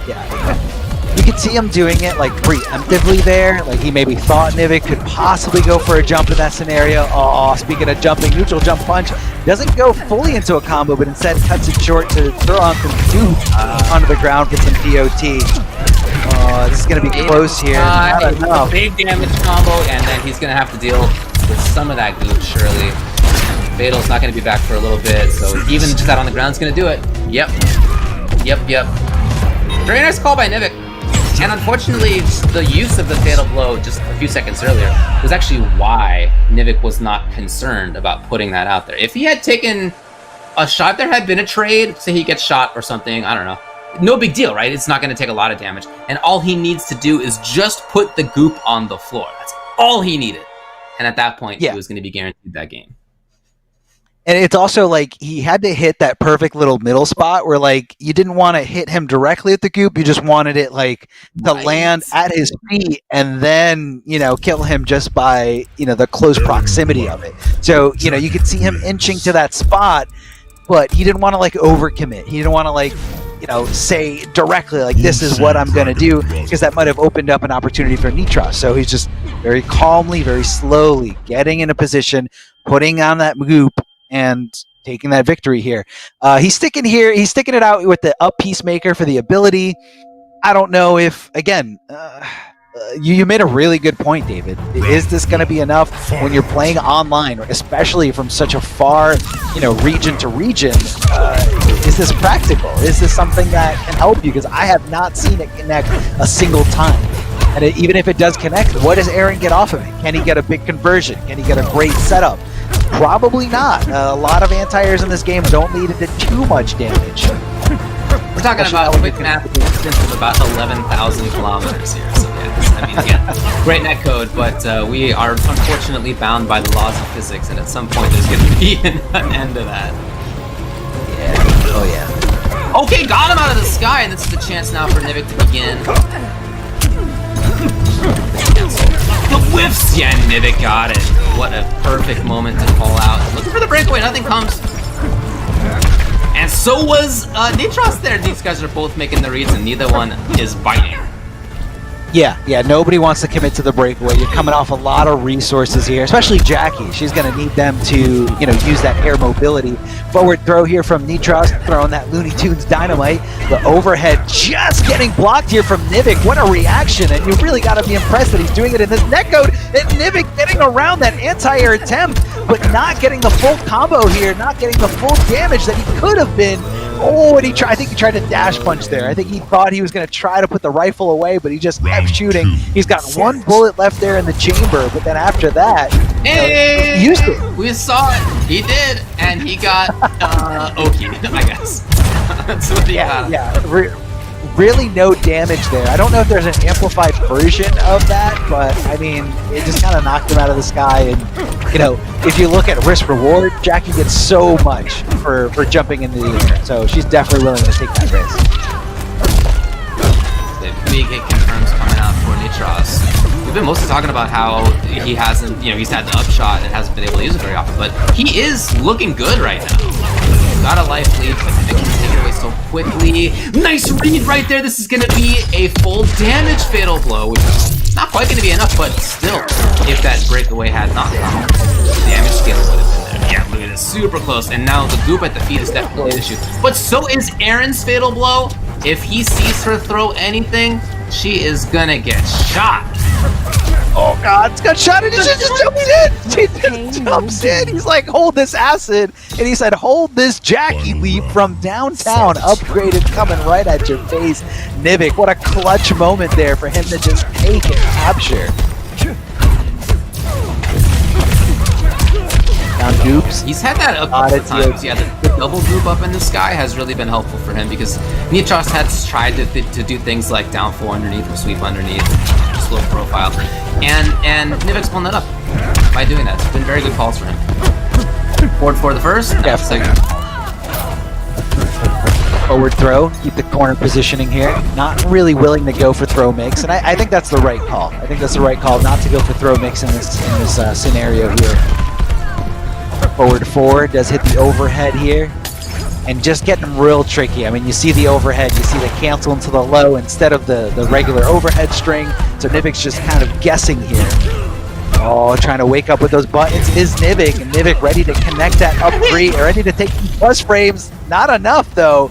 The goop on the ground. Where Nitros has fatal blow, and if he can find one hit of it, just gets in there with bionic bounce. Nivik takes it 3 games to 1, super close at the end. I think the calculation was, can you react to this in time? Are you ready for this? Sure. Can you react to me like throwing a goop, trying to chip you out with your available? Probably yes. Can you react to this up in the sky? The answer was no, and Nivik takes it. I really like that calculation at the end. It was good. It was a good call out. It worked out for him twice, and that's why it was so. Yeah. It was so brave. It was so brave that he used that same strategy the previous round, same scenario like you called out, and he leaped in right at the perfect time, and that just worked out 100% for Nivik. Nivik looking incredible here, moving on to the losers finals, trying to make this a full Greek grand finals, depending on who goes into grand finals, or I'm sorry, depending on. Wait, I'm sorry. We already did that part of the bracket. I got confused because yesterday we did it the other way. So if we can get an updated bracket, we can definitely see here. And we should have a link for you guys if you guys do want to follow along at home. It is through eslgaming.com. But yeah, let's. So Val is in grand finals. Right? He took H-Dope down in winners finals, so he's hanging out in grand finals. Their losers finals is going to be H-Dope versus Nivik. That is a rematch, folks, from the very beginning of this top 8, where if you recall, H-Dope took it over Nivik 3 games to 2. Nivik almost had that comeback with his switch to Sub-Zero. That almost worked. Just not quite enough, and it was the Shiva that did a lot of the work for H-Dope to get there. Yeah, so I think this time it might be a little bit different because Nivik, knowing that the Sub-Zero had a lot more success against the Shiva, being able to slide under those stance fireballs, H-Dope has to kind of take that into account. He has to take that in the knowledge that he gave his opponent from the last set is going to play a big part of it. And it was a close set, man. It came down 3-2, as you guys can see there in the bracket, but it was very, very close there. And man, what a story! What a story! And let's check out this merchandise here for you guys. You guys can rep your realm, rep your characters that you can see here if it is available to you. I know all you Melina stands love to shout out at the top of your lungs about how much you love Melina. Well, now you can take that pride out into the real world by purchasing a Melina shirt that represents North America and the North American League. All you guys have to do to cop this merch is head over to Amazon.com/Mortal Kombat. You guys can rep Scorpion, you can rep Liga Latina, you can rep Melina, whatever you want. It's right here. Really awesome stuff. Definitely check it out and just share your love. Share your love with the world. Your passion, your love for Mortal Kombat 11. And well, we got a lot looks more like Mortal Kombat 11 coming up soon. We're going to take a short break. We have the top 3 losers finals and then grand finals coming up after this. Hello, fans and combatants. Welcome back to another incredible top 8. Now getting down to the nitty gritty. We're in a top 3 scenario. We have losers finals coming up. And again, this is the Intercontinental Combat week 4. Eastern Europe. I always mix it up in my head, but Eastern Europe. We have a lot of great players from Greece and from Russia. My name is Darth Arma, joined, of course, by Ultra David. See, I got the side right there just for you, David. I was thinking about that all night, making sure we know which way it is. But yeah, I can't wait to see how this pans out. Or I'm sorry, we're down. This is it, man. This is do or die for a lot of these players on the brink of elimination. Nivik getting knocked down into the lower bracket a lot sooner than most people thought by a fellow Greek player, and now making the comeback all the way through, able to get the run back here, and let's see what he can do. But right now, sitting pretty, representing Russia, we have on the higher side, we have Val. Val just wrecking over and over again. Hopefully we can get a bracket. Yes, we do. Right here, as we can see, Nivik going down to H-Dope, but H-Dope not being able to really get much going against Val. Val very clean, on a very clean streak, 3-0 in that winners finals. And Val has an extra cushion to kind of, sit pretty with. Able to stay in the grand finals and needs to lose 2 sets in order to be eliminated from the tournament, but that's for the set after here. What we have coming up next for you is losers finals. Whoever loses here is going to be taking 3rd place, and whoever wins is still going to have a shot of being the champion of this top 8 for today for the Intercontinental Combat Cup. But again, it's not just this week. There are multiple weeks here. There's a whole schedule. There is a link if you guys do want to go and look for it. As you guys can see all the rules. If you guys are in this region and you weren't able to compete, it's not too late, and you can get out there. You can, sign up for multiple weeks and, compete with the best, see how well you do. But this is the cream of the crop here. These are really, really good players, really well-represented countries in terms of, the NRS FGC. A lot of Greek players, especially Nivik. Nivik competing at so many levels internationally, locally, in Tekken and in Mortal Kombat. He does it all. He does it all.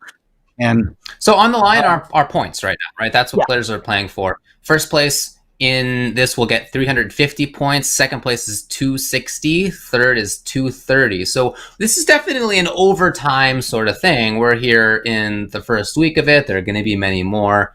Whoever gets the most points will be in the regional finals at the end, and then whoever wins that will, share part of the prize pot overall. So there is quite a significant difference in overall points between first and second. Second and third is not such a big jump, but obviously, in order to have a chance at that first place, you got to be at least second, and that's what they're going to be fighting for here. In the previous battle that they had, as you mentioned, this was something that we saw at the beginning of the top 8, of course, when Nivik went down to H-Dope. I am very curious about the characters that we're going to see here, because we saw Nivik start out with Jackie. It did not work out. He went to Sub-Zero, and it looks like he might be beginning by doing that. Yeah, so there's... Oh, we might need a blind pick, folks. Will it be Jackie? We've seen Spawn. We've seen Shiva and Kung Lao on H-Dope side, we've seen Spawn on his side as well. It could be anything. Let's get a blind pick, folks, or maybe just do the hidden select. What do we got? Shang Tsung? Yeah, There is an in-game blind pick. You can utilize. You can utilize a hidden select and not reveal to your opponent who you are going to be using. And it looks like Nivik is thinking about it. I mean, right now he's messing around with the controls. Some players have different controls for different characters, different variations. It looks like Nivik going Sub-Zero, but somebody's second guessing it. It looks like it's Nivik. This matchup did have success for Nivik in the past in the winners round 1 of the top 8, but it was just too little too late. It did get him the victory to force H-Dope to come off of Shiva, but H-Dope was able to secure it with a different character. Right now, this Nivik... is Deep Freeze. This is a different variation of Sub-Zero here. He has Deep Freeze and Rising Ice. So before, he did not have Amplified Ice Ball, which is what Deep Freeze gives you. He wasn't able to crush projectiles. He wasn't able to get overhead into Ice Ball combo. Now he's got both of those on deck, and H-Dope's going to have to understand that in order to play against it. Yeah, yes, definitely. You got to watch out for that. It will crush through any projectiles, whether it's 1 or 4 of them, depending on how fast they're coming out. It's going right through all of it. Oh man, look at that combo! Look at that. It's almost like it's free damage. And it looks like right now Nivik just found out my slide does not go under that amplified dragon stance. It goes under a lot of things, obviously slide changes in every single game, but it usually goes under things like that. I feel like I'm also a little surprised that it doesn't. Cleaning out the earwax. Oh, okay. And then, I love this. Yeah, didn't even put his hurt boxes at risk, just brought in Dragon Stance. That did mean that as a result, Nivik could have done Wake Up Jump. That was a risk that H-Dope was willing to take, though.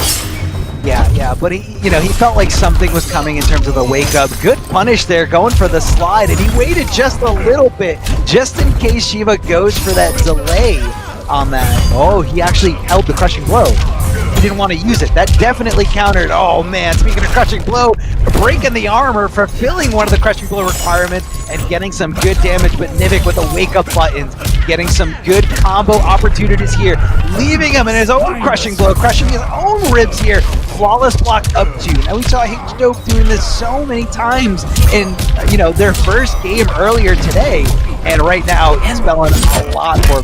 It's just gonna be enough. It doesn't scale that much. It's gonna be close on this one. One more hit. It's not enough. It is enough on the kick. Oh my god. H-Dope takes game number 1. Very, very close scenario here. A little kick at the end was enough. That was incredible. Yeah, just kind of pushed him with your toes. Just like push him over to the other side. But incredible hit confirm here from H-Dope. Called it out. And 3 great plays. Not only just, calling out the breakaway from Nivik, giving him the crushing blow, but also the flawless block up 2 of the anti-air, which he's incredible at. Shiva's got a quick one, but it's not the best one in the world, so you have to be a little bit careful about when you flawless block up 2. You can't really do it defensively other than just doing it to somebody's jump in, but it works. It works here, as we can see. It goes into some good damage, and we had a nice fatal blow conversion. That was just enough. Perfectly well calculated here from H-Dope. Now Nivik thinking about different variations possibly. Looking like he wants Creeping Ice and the Air Axe. Yes, he's going to be selecting that. So he's going to have a little bit more, I'd say more mobility. The Amplified Ice didn't play as big of a factor as I thought it would. David, I don't know if you have the same thoughts. I thought that would come into more play, especially because previously we saw Nivik being willing to take risks like forward, like overhead into fatal blow, whatever it may be, right? He just didn't get that stuff. So instead he's going back to the variation that he played when they were in winner's side. And this did work versus the Shiva. But I don't know, we'll see. H-Dope was able to take that there. Yeah, and I think it worked. It worked not really because of anything specific, but slide. Yeah, gets the slide. He doesn't get too much damage, but he wants to, fulfill those crushing blow requirements. 3 amplified slides does give you access to some good damage, especially if it's, you know, just a raw slide. Wake up 2 from Nivik instead of just regular wake up buttons. Trying to keep it as safe as possible with that creeping ice, but doesn't realize. Not easy to whip punish with Shiva. Like, her buttons are pretty short, so to be able to whip punish means that you're standing at exactly the right spot. Oh, Here we go, it's a transfer pressure, comes in immediately, and doesn't take it! That definitely could have been the win while jumps in again. So look, the sub was good enough last time, but maybe not right now. Fight. I'm surprised that Shiva didn't go right into Dragon Stance just to, you know, kind of solidify, especially because it was such a good range to be in.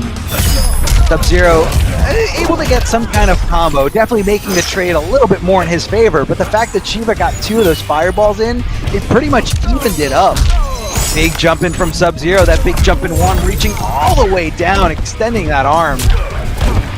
Oh, not getting the follow-up there on that string. Sub-Zero falling right out of it. And look at this chip damage. Nivik trying to get some kind of reversal slide, but it's not fast enough. You really gotta specifically grab against these things to see what you can do against Shiva. Good call out of the breakaway, hitting the down 2, getting as much damage as possible. And speaking of down 2s, here comes Shiva's momentum. Able to block and able to punish. Good stuff here from Nivik.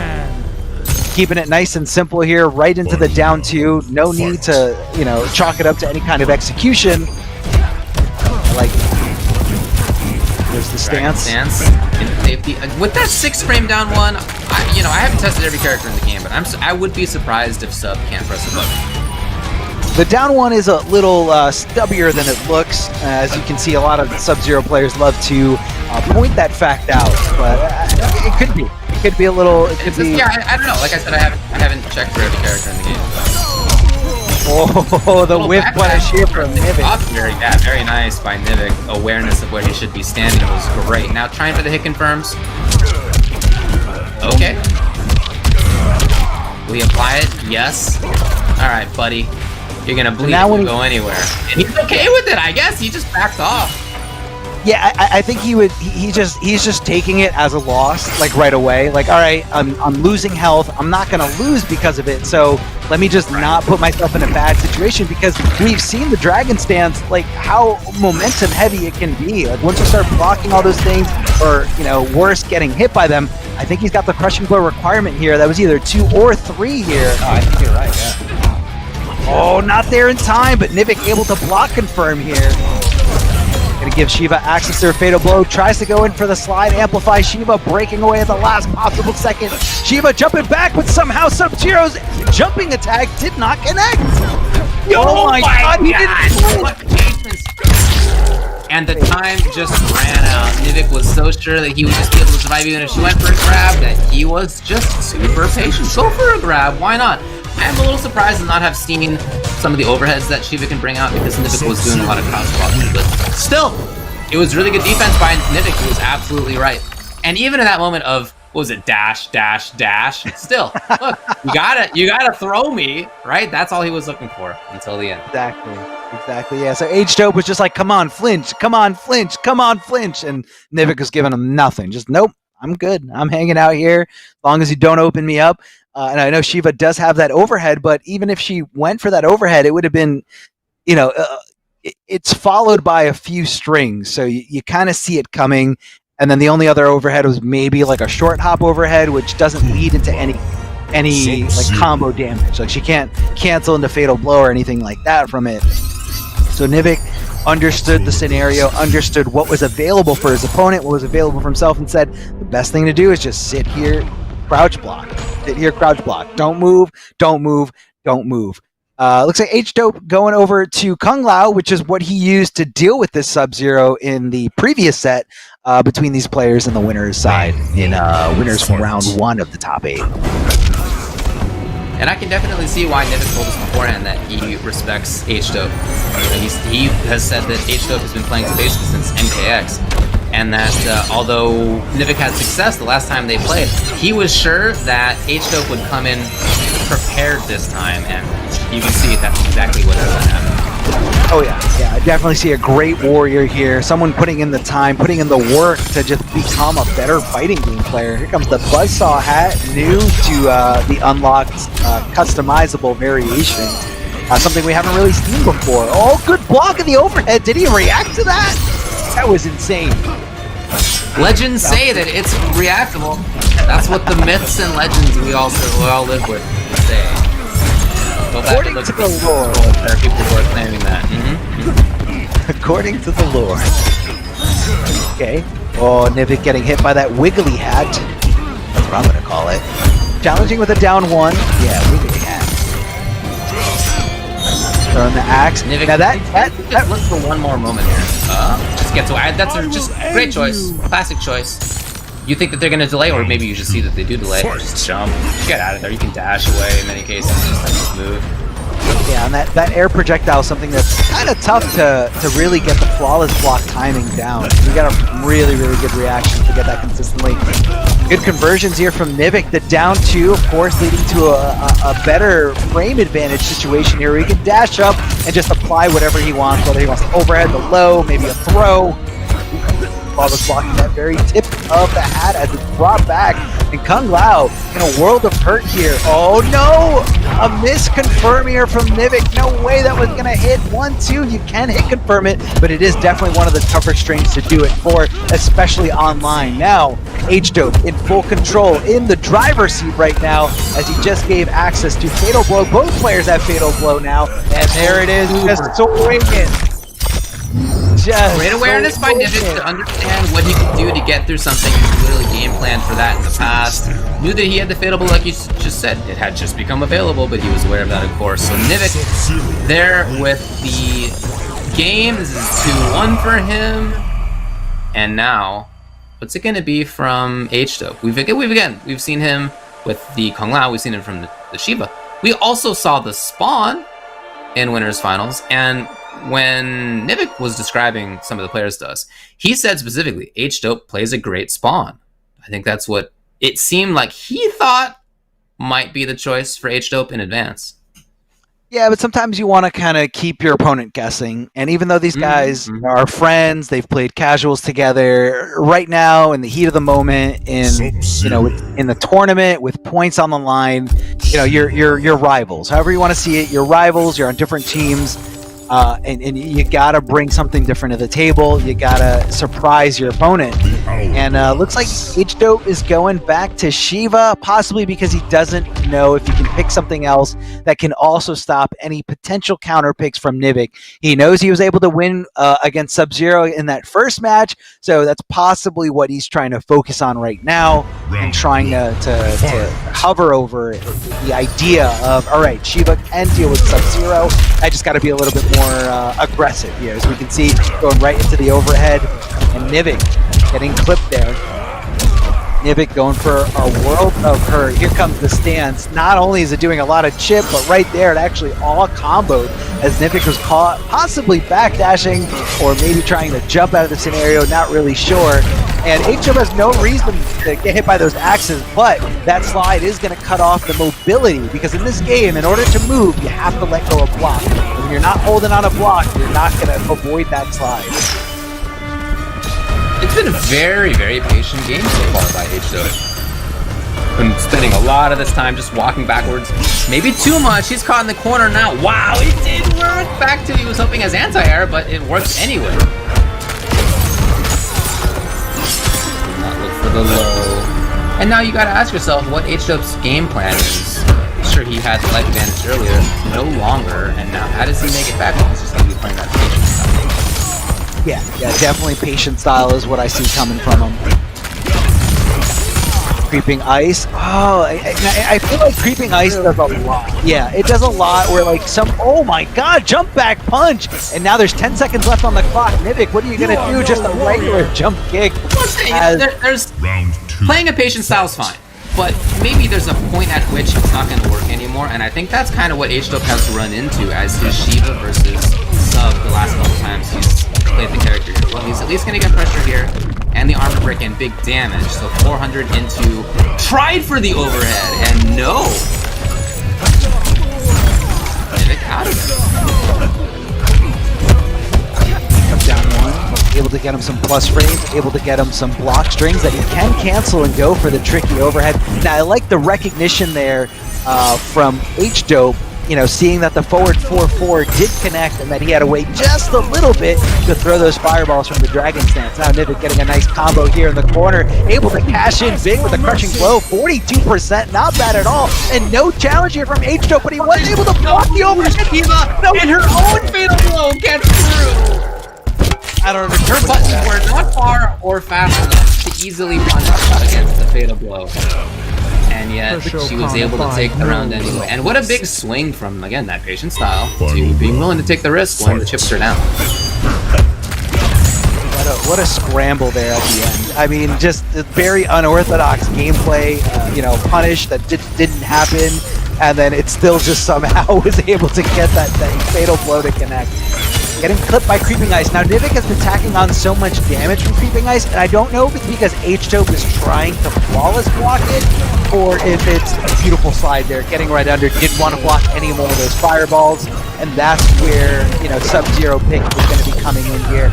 Cashing in big as this is the final round. You better do it, especially because you're not going to be afraid of fatal blows, because it's already been used. You don't need to bypass it. But right now you're in a world of hurt. This is where Shiva wants. This is where Dragon Stance ends. Very, very oppressive. Yeah, he needs to get out of there. The KB's already been used, and there's no Amplify available. This is where Shiva can really do some chip with this stuff. Yes! I love the cancel! Again, that's taking a bunch of frames in your own hands. Got one. Can he get a punish this time? Yes! H-Dope is not out of it yet. 2-2. Yeah, Nivik bet it all on the low. You know, didn't even bother to go for the hit confirm, because I feel like at that point, wherever he was, you know, super negative, Shiva was just gonna, you know, swing back with her mids, which are pretty fast for scenarios, especially if, you know, Nivik's negative after the back 3-2 string. I definitely see why he went for the fatal blow. You know, had he had a little bit more life to play with, a few more resources, or even another round, you know, he might have not done that. He might have tried doing something else, but, you know, it was do or die for him there. It was do or die. I wonder if there will be a switch for Nivik. I feel like he's been comfortable. Yeah. Yeah. Okay. Yeah. And same variation? Yes. Same variation. Same variation. Same skin. Dimitri Vegas. Yeah. That's so I think. And not I think just Nivik, with the voice. So good. It's hilarious. I love that Nivik is like very proud to like represent, because he Dimitri Vegas is also from Greece, so he's like very proud to represent his country, not only as him as a player, but also, you know, this artist, this celebrity technically, who got included into this game by, you know, doing some of the voice acting and being an alternate skin. Really, really nice to see the civic pride here. Oh, baby, down 2, crushing blow, knocking a teeth right out of Scorpion's mouth. I'm sorry, Sub-Zero's mouth. I got too excited there. Dimitri Vegas' mouth. Yeah, Dimitri Vegas, thank you. Oh no, you can't just sit there. Yeah, I think he froze. I think Sometimes you try to get the cancel, maybe it's a little weird. I think it's up. It's something a little strange. No cancel after there. Trying to take his turn wherever he can. Backing off, and at this range, you just can't easily throw those Dragon Stance projectiles. Yeah, I mean, even if 1 or 2 of them hit, Sub is almost always going to get the trade. At minimum, he's going to get a slide, right? Which at least applies one part of the crushing blow. So as a result, H-Dope knows he can't just stay away, and he's been slowly walking his opponent into the corner. That's been kind of his game plan over the last couple of games. Wow, amazing jump back timing. It was the perfect moment. Here's a big moment as well. Great damage. Will he apply bleed? No. Oh, Nivik, what was the attempt? Did he try to wake up Slide? I'm not really sure. I mean, maybe it was wake up jump. You know, but in that was a very strategical placement of Shiva, putting herself where those downward fireballs were actually going to be, you know, almost unavoidable there. And you never know, she could go for the anti-air one. She can, you know, throw 2 at the same time, which is also a very difficult thing. And there it is. Sub-Zero has one of the best jump-ins in this game. Jump in 1. It just goes right into your face. You know exactly where it's going to connect. And, you know, he's got great strings to complement it, whether he wants to go to an overhead, the low, whatever he wants, it's there. Nivik is just really hoping and praying that one of these ice balls is going to connect versus a dragon stance or something else ill-advised. And the range was amazing. Perfect range. Just H-Dope right there. just outside. I think H-Dope needs to get Nivik away from the right side of the screen. He's got too much mobility with those interactables. Unfortunately, he got a really bad draw when it came to stages. So this is definitely the better place to do. Oh man. Getting away from there. For some safety. Oh boy. Nivik maybe have read that there was going to be a cancel earlier. He is on the ropes as it's match point H-Dope to try to get into grand finals. Nivik needs one of these ice balls to connect. Here's a huge chance. No, that was gigantic as an opportunity on the whip grab. He's getting desperate, and it's not going to happen. H-Dope gets into grand finals for the rematch versus Val. Wins. So close. So close. Coming down to the wire. But I mean, at least this time Nivik was able to use Sub-Zero the whole way through. Not saying that, that's why he lost that first time through, on the winner's side. But, showing that H-Dope can actually adapt. And we saw a lot of back and forth between these players. It was definitely not a decisive set at all. So two extremely talented players from Greece go at it, but unfortunately only one of them can move on, and it looks like it's going to be H-Dope for the run back from winners finals. H-Dope does play a few different characters. Let's see if H-Dope mixes up the strategy just a little bit, maybe a different kind of approach with what's going on in terms of like what he can do against his opponent. Because he's had time to think, had time to consider different options. There's so many different characters. You can look at the whole character select screen. You could even think about variations that you already specifically made for more jumpy characters, more jumpy players. So many options here, and that's what's really fun about customs being unlocked. And this is so cool to see all the different archetypes of characters. All of a sudden you see a character playing a completely different way, and I love it, man. I love it. That's one of my favorite things about the game right now. Absolutely right. So that means that Nivik ends up with 230 points. And that means that we're going to tell you a little bit about Astro Gaming, where you can visit them at astrogaming.com. Thanks to them, they are the official audio partner of the Mortal Kombat 11 Pro competition. Our headsets, our audio, they're powering our audio as the commentators. Check out their website, and you can find more info on their officially licensed PlayStation audio products available now. So look, we only have one more match for you. This is going to be the grand finals for the Intercontinental Mortal Kombat Pro competition Europe East. And we've seen the matchup before in the players. We saw this previously when H-Dope was sent down by Val. Now it's going to be the run back. It was a pretty convincing win, is my memory of it, by Val. It was a 3-0, in fact. And as you were saying, would we see a switch here? We've seen a pretty confident-looking Shiva. We saw Spawn previously versus Val. We've seen the Kung Lao, right? There's at this point a few different characters that we've seen out of H-Dope. I wonder if he would consider switching, but we'll see. It's his game plan. Yeah. I mean, he can do whatever he wants. Sometimes when people look back on it, sometimes people also have your Mortal Kombat buddies who are watching your matches and saying, hey, look, I feel like you were playing too defensive against this player. You need to punish him when he does this. So, you could be getting, the strategies from the sidelines here to help you out. And that's a totally normal thing that you experience, even in offline setting, where, your friends or your close friends or training partners are watching your matches and giving you some notes. So here it looks like we have Sindel versus Kung Lao.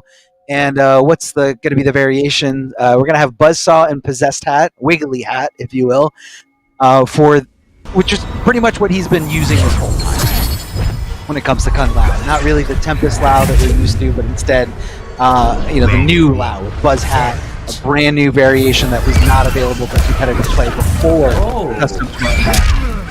What do we got, David? I like that a lot at the start. I just like the start off of Val jumping back with the Air Banshee, and then, hey, if it hits, you get the Amplify, you get a pressure, or you get a combo out of this.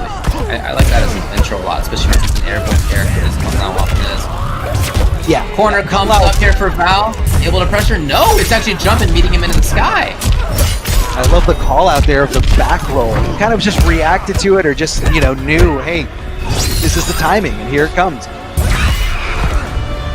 Clipping the low, or getting clipped there by the low, Kung Lao, as he just kind of jumps in, as Kung Lao's love to do, and, you know, why not? He's got incredible air presence, a great jump in 3, and can get a lot of damage off anything.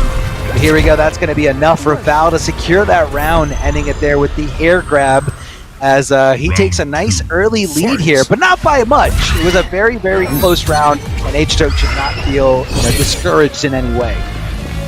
Buzzsaw coming at you, good block here from Sindel, trying to get that full screen scream crushing blow to activate. That's going to be a big punish. You don't want to do that. Oh, I'm interested though, because that was dive kick and then the buzz hat actually connected. So I thought that the intention was to make the dive kick safe, but it still wasn't.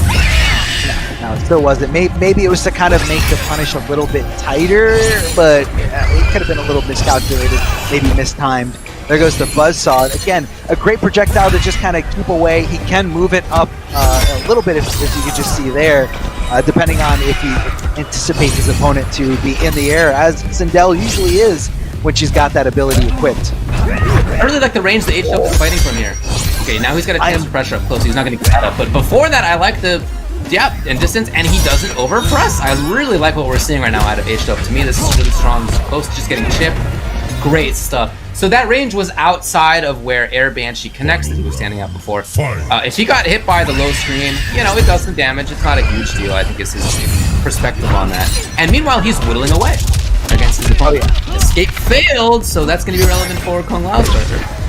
Oh yeah, it's going to be a crushing blow, at least not on the table. Oh, crushing blow on the table and definitely on the minds of both players. So let's see how they play around that. See, right there, you can see Sindel being terrified of getting thrown, and that opens up for a perfect shimmy situation. Sindel poking back here, getting a throw of her own, and trying to buy herself as much space as possible, but decides to go in afterward, getting a little aggressive here. Are we going to see some crazy options? Maybe an overhead hair flip? No! Keeping it nice and simple. Regular throw. Stay in the corner here as Kung Lao utilizes that interactable, gets out of dodge, and buys himself a little bit of space and a little bit of time. Full punish. Big opportunity. Yes, he needs to get out of there. That didn't quite connect with the armor break. You dare strike and this is, again, this is that range where it's okay. Oh, 4-4 into pressure. Grab. Very close. It's not enough, but anything will do it. No, I maybe spoke too soon. No! Shot right out of the startup of teleport. That teleport had come 10 frames early. Maybe that would have been good.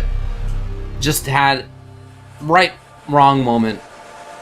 Unfortunately for him, and Val ends up taking it. But I will tell you, I still liked a lot of what we saw out of the Kung Lao pick there. And that range where he was outside of Scream, he was outside of Air Banshee, that to me seemed like it was a good spot for the Buzz variation, you know, for Hat to be there, for Possess Hat to be there. Oh no, yeah, Possess Hat does a lot of you know, strange things. I actually saw there when he comboed into it for like a little string. It actually seems like Possessed Hat leaves you a little bit more it leaves you up a little bit more plus than the regular hat toss. So you know, it also has a little bit more presence, you know, when you're throwing it out in the neutral, where it's a little bit harder to duck under or jump over. So I mean, I like it. I feel like it's one of those abilities that you equip just to kind of make things that are strong a little bit stronger for Kung Lao. Now obviously Kung Lao loves leaving you in a standing position, especially when he's right next to you. It complements his throw strike game so well, and Possessed Hat doing a little bit better than that. I think it's a really, really good option to have here. I don't know what he can do to help out against the Sindel matchup a little bit. I feel like he's there, very, very close. Just a few decisions are off. Yeah, it's not a big change that I don't think he needs. No. I don't think that this needs to be a case of like, do I need to switch characters? I mean, he can, right? But I don't think that is a necessity in maybe the way that it is in some bad matchups. To me, the way that this matchup has gone is clearly showing that there is a range that Lao can be at and feel comfortable, even with he's not in pressure directly, where of course, you know, you're going to feel pretty comfortable at range outside of some of the important stuff that Sindel can do. That is good as well. So we're getting the players back into this. Just had a little lobby disconnect. Getting going here as soon as we can. But yeah, I wouldn't expect a change. To me, honestly, that looked a little bit better than when it was the spawn in Winners Finals. That's true. That's true. And I guess that's what really fueled this decision is that, he gave it a shot with Spawn. It seemed like, Sindel was getting under a lot of different things. Stand 3 wasn't really being as oppressive as he wanted it to be. And, he wants a little bit more damage. But H-Dope needs to continue to be, and I think he's been doing a good job of this. He's been doing a good job of avoiding that scream crushing blow where, he's just outside of the range.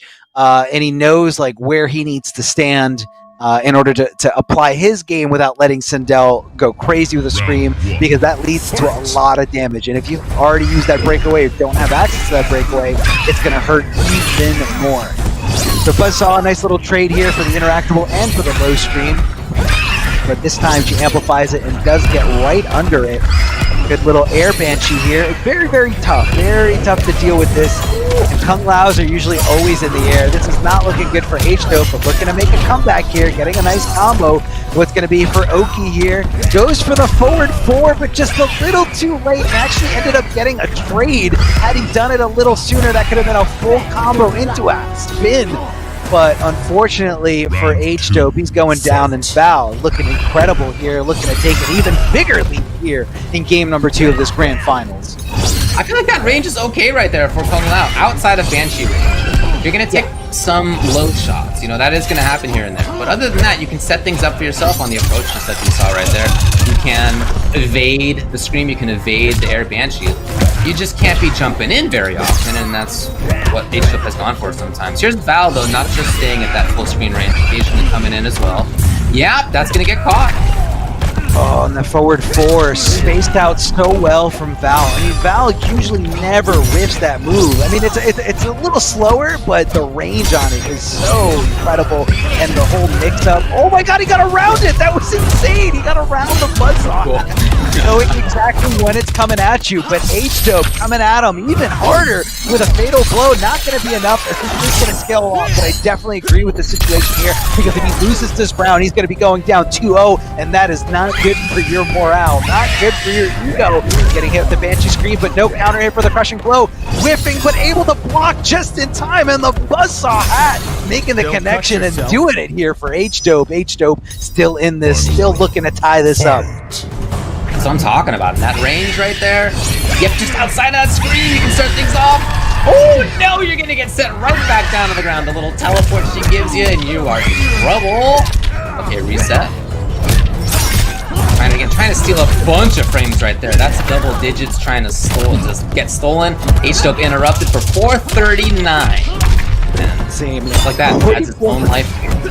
Looking for something. 44%, just because he called out the coming out. So here it comes. And that was a good recognition. Yeah, good recognition of Val to know it was their turn to grab or their turn to strike. So of course H-Dope holding on to block, but still a little scary. And then the instant overhead, not the instant overhead, the universal overhead, I should say, by Val to take it. Look, that Banshee is definitely doing work. It is constricting Kung Lao. Kung Lao would love to be in the sky, threatening with things like the dive kick, threatening with his great jump kick. That just doesn't seem like it's as much of an option here. But nevertheless, when we see H-Dope on the ground at that 3/4 range, where he's just putting out the buzzsaw, he's maybe sometimes doing a possessed hat, that range has actually been okay if he's willing to not jump, and he doesn't seem like he's willing enough to not jump. He's been caught by Air Banshee a number of times. He's going to have to make some kind of change. I don't know if it's the character. I don't know if it's just what he does with the character, but it's not working out. He's down 2-0 to Val, who, if Val wins this next game, wins the tournament. Yeah, I definitely see Kung Lao playing very restrictive. It's almost like he's playing with his hands tied behind his back once you cut off the jumping. Yeah, you can play a little bit more patient and more around the buzzsaw hat, which is what he was trying to do. He was, sitting outside of the Banshee scream range, setting up the buzzsaw hat, and if it hit, cool, that's my ticket in around the Air Banshee. And, you know, other than that, he really wasn't able to get any kind of offense. He definitely wasn't winning any projectile trades or any projectile wars. So in most cases, Val is feeling real comfortable. So I definitely agree with this complete character change. Now we do have some specific abilities equipped. We have the command grab, which is the cattle toss, scud shot, and enhanced locked and loaded. So a little bit like the regular 52 card pickup, but instead we're going to have a nice little command grab. Now the command grab does hit as a high, but it complements his acid drop very, very well, as it throws him behind him rather than in it switches sides with the opponent rather than pushing the opponent forward like Aaron Black's throws do. Well, we'll see if that comes up. Okay. So he had him on the acid for just a little pressure here. Yeah, just a little. Yeah, well, I guess not actually. 130. 13. Yeah, just weird. Right. But the idea is that he wanted him on the acid, at least for like. What a jump and then not there for punish. Read the amplify. Not this time, and no button in the air either, so no KB. But that's okay for Val, who gets corner control again if he wants. 4-4 up 3. The giant anti-air.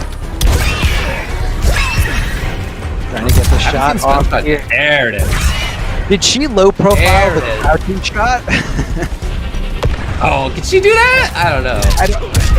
To me, it looked like she low profiled the crouching shot. I mean, it's not the lowest shot from Aaron Black's rifle, but it's like the second lowest shot. Oh, I thought it was. Okay, yeah. Well, look, Val has match point. Val has tournament point right now for EU East. And you can see that H-Joke is trying to make these reads on when are you going to grab, when are you going to do something else. We just haven't seen. It's been forward 4 up 3. It hasn't even just been forward 4 whatever else, right? It hasn't been staggers in this game so far. Here's the punish. H-Joke's in big trouble. The risk, and it pays off. Val only needs one more hit. Oh, hold on a second. H-Joke trying to get some momentum going here. Yeah, gets some amplified, throws the dynamite down, but what's going to be next? Val just getting a little bit of space, trying to just chip out as best as possible. H-Joke does have access to Fatal Blow, but unfortunately gets hit with the trade, and Val is going to be